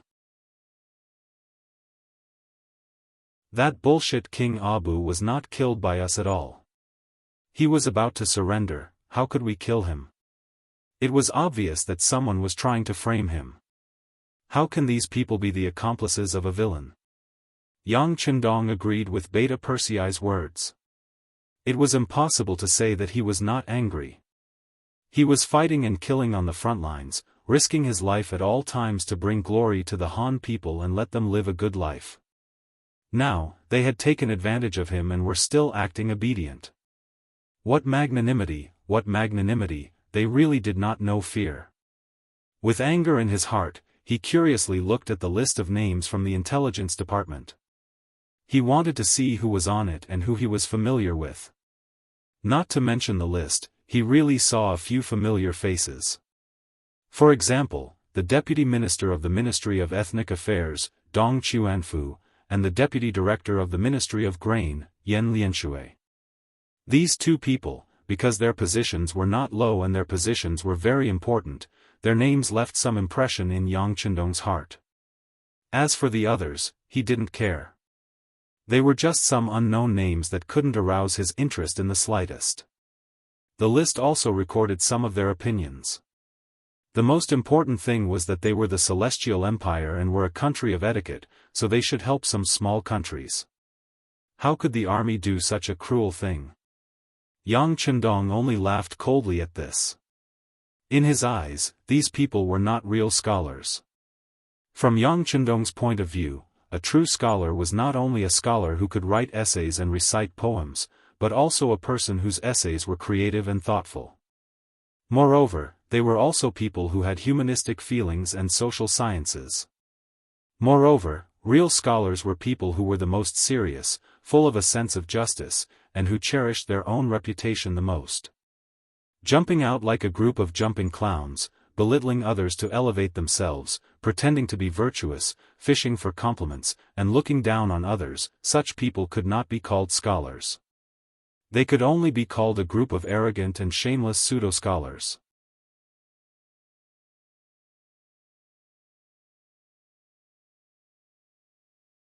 Chapter 1553. Thinking about it, they were quite pitiful. Because they had low self-esteem, were reclusive, and were not accepted by the world, they could only use such claptrap and lowly methods to attract the public's attention. If it was just to attract the public's attention, Yang Chendong was not willing to comment on it. He had a lot of things to do in a day, and there were also a lot of things that needed to be decided by him. He did not have the time and energy to pay attention to these people who did not have a strong sense of existence. However, they should not have attacked the military. This touched Yang Chendong's bottom line. Yang Chendong's way of ruling the country was not complicated. It could even be said that it was somewhat simple.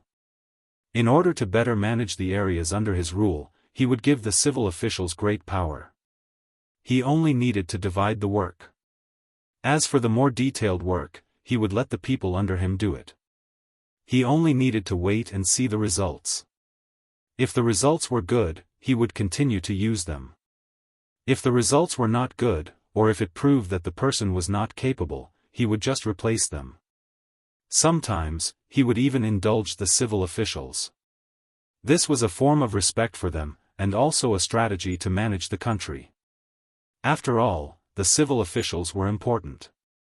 As long as they were given what they needed, these people would work hard for him. This could solve many of the troubles of a monarch. He could indulge the civil officials, but there was one thing that no one could touch. Even if it was an important official or an indispensable existence in the eyes of others, it was still not allowed. This matter was related to the transfer of military authority in the army. Looking at the history of the dynasties, the reason why the founding monarchs were always at the same level was because they enjoyed the supreme ability to transfer military power. In the later years of the dynasty, due to various needs of balance, the monarchs had to give up military power and began to play all kinds of tricks with the civil officials. By doing so, it seemed that they could hold great power and know everything about the country. However, if they neglected the importance of military power, the final result was that the civil officials could control the military. Once they met a strong opponent, they would not even have the power to fight back. Moreover, a monarch who did not hold military power could not gain the respect of his subjects. After all, if he did not have any means to intimidate them, why should they be afraid of him? Yang Chendong, who understood this principle and saw through its essence, firmly grasped the military power in his hands. In this way, he had the power to change the situation at any time, hanging a sword of Damocles over the heads of the civil officials. As such, they had no choice but to obey. Not only did Yang Chendong do this, but his descendants also had to do this in the future. In this way, they would not have to worry about the collapse of the country. Even if something irreversible happened, at least they would have the ability to protect themselves. With such understanding and deep thinking, how could Yang Chendong change his decision just because of the clamor of some scholars? Since the policy had been set, it would not be easily changed. Not only that, Yang Chendong did not intend to let go of those scholars who were clamoring and picking on him. Not to mention that he was a person who would not rub sand in his eyes, but he was still able to distinguish between right and wrong. What? You're eating my salary and living in the house that I built. How dare you come back and criticize me? With Yang Chendong's authority and influence in Yangxia, they were already so presumptuous. It could be imagined that if his descendants were in this position, they would be even more rampant, right? If it was a more cowardly heir, wouldn't he be eaten by these so-called scholars? If he did not find something for these people to do and let them know that the horse lord had 3 eyes, he was afraid that such things would only happen more and more in the future. Beta Persei, send a telegram to City Lord Yu Qian and Yang Wu. Pick out the people on the list and let them form a temporary diplomatic group. Allow them to go to the camp of the king of the 3 provinces, Zhu Huiyun. Also, tell them that I can do as they say without using a sword or a spear. Then, I need them to influence the king of the 3 provinces, and let them urge and force Zhu Huiyun to surrender unconditionally immediately. Otherwise, no one can guarantee what the consequences will be. Beta Persei took notes with a pen at the side, but as he wrote, he laughed out loud. This was clearly a means for the young master to deal with these scholars. It was simply impossible to make the other party surrender unconditionally. The king of the 3 provinces, Zhu Huiyun, who had hundreds of thousands of soldiers, was not the kind of person who would wait for death. If he was, he would not have harmed his eldest brother and 3rd brother to seize power. However, in Beta Persei's view, this was a good thing. Who asked those scholars to criticize the army when they had nothing better to do? Did they really think that they were in the Ming dynasty? Did they really think that they were those imperial censors who could make a rumor about anything, and even if there was an accident, they would not be blamed for it? Now, I'm asking you to negotiate with Zhu Huiyun, the person who killed his brother. If you have anything to say, you can say it to him. But remember to be careful. Don't provoke the other party and end up angering him. If that happens, even the gods won't be able to save you. When Beta Persei was trying hard to hold back his laughter, Yang Chendong spoke again. Send a telegram to Deputy City Lord Luan Shaochen. Tell him to keep an eye on this matter. If anyone on this list dares to not go, they will be stripped of their official position and will never be employed again. Their descendants will also not be able to be officials for 3 generations. Yang Chendong was worried that these people would play tricks when they saw the real move, so he came up with such a punishment system. Don't underestimate these so-called scholars who boasted of being virtuous and virtuous. Pick out one of them and put them in the future, they would all be at the level of emperors. Especially when it came to pretending to be dead, they were all top-notch experts. If they didn't set some bottom lines, they would really come up with all kinds of tricks. The telegram flew straight to Crimson City and soon appeared on the desk of the City Lord of Crimson City, Yiqian. Not only that, but Deputy City Lord Luan Shaochen and Yang Wu of the Yang family also received the same telegram. The telegram was made public and had no intention of keeping it a secret. In just half a day, the news had spread everywhere. Dong Chuanfu, who was named in the telegram, had a gloomy expression on his face. In his office, Yan Lianshui, the deputy director of the grain department, was crying and complaining with tears and snot running down his face. Elder Dong, they clearly don't see eye to eye with us.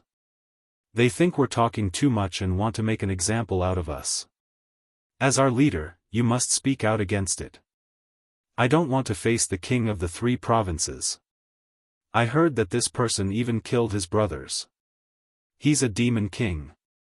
Yan Lianshui fully displayed his acting skills as an award-winning actor.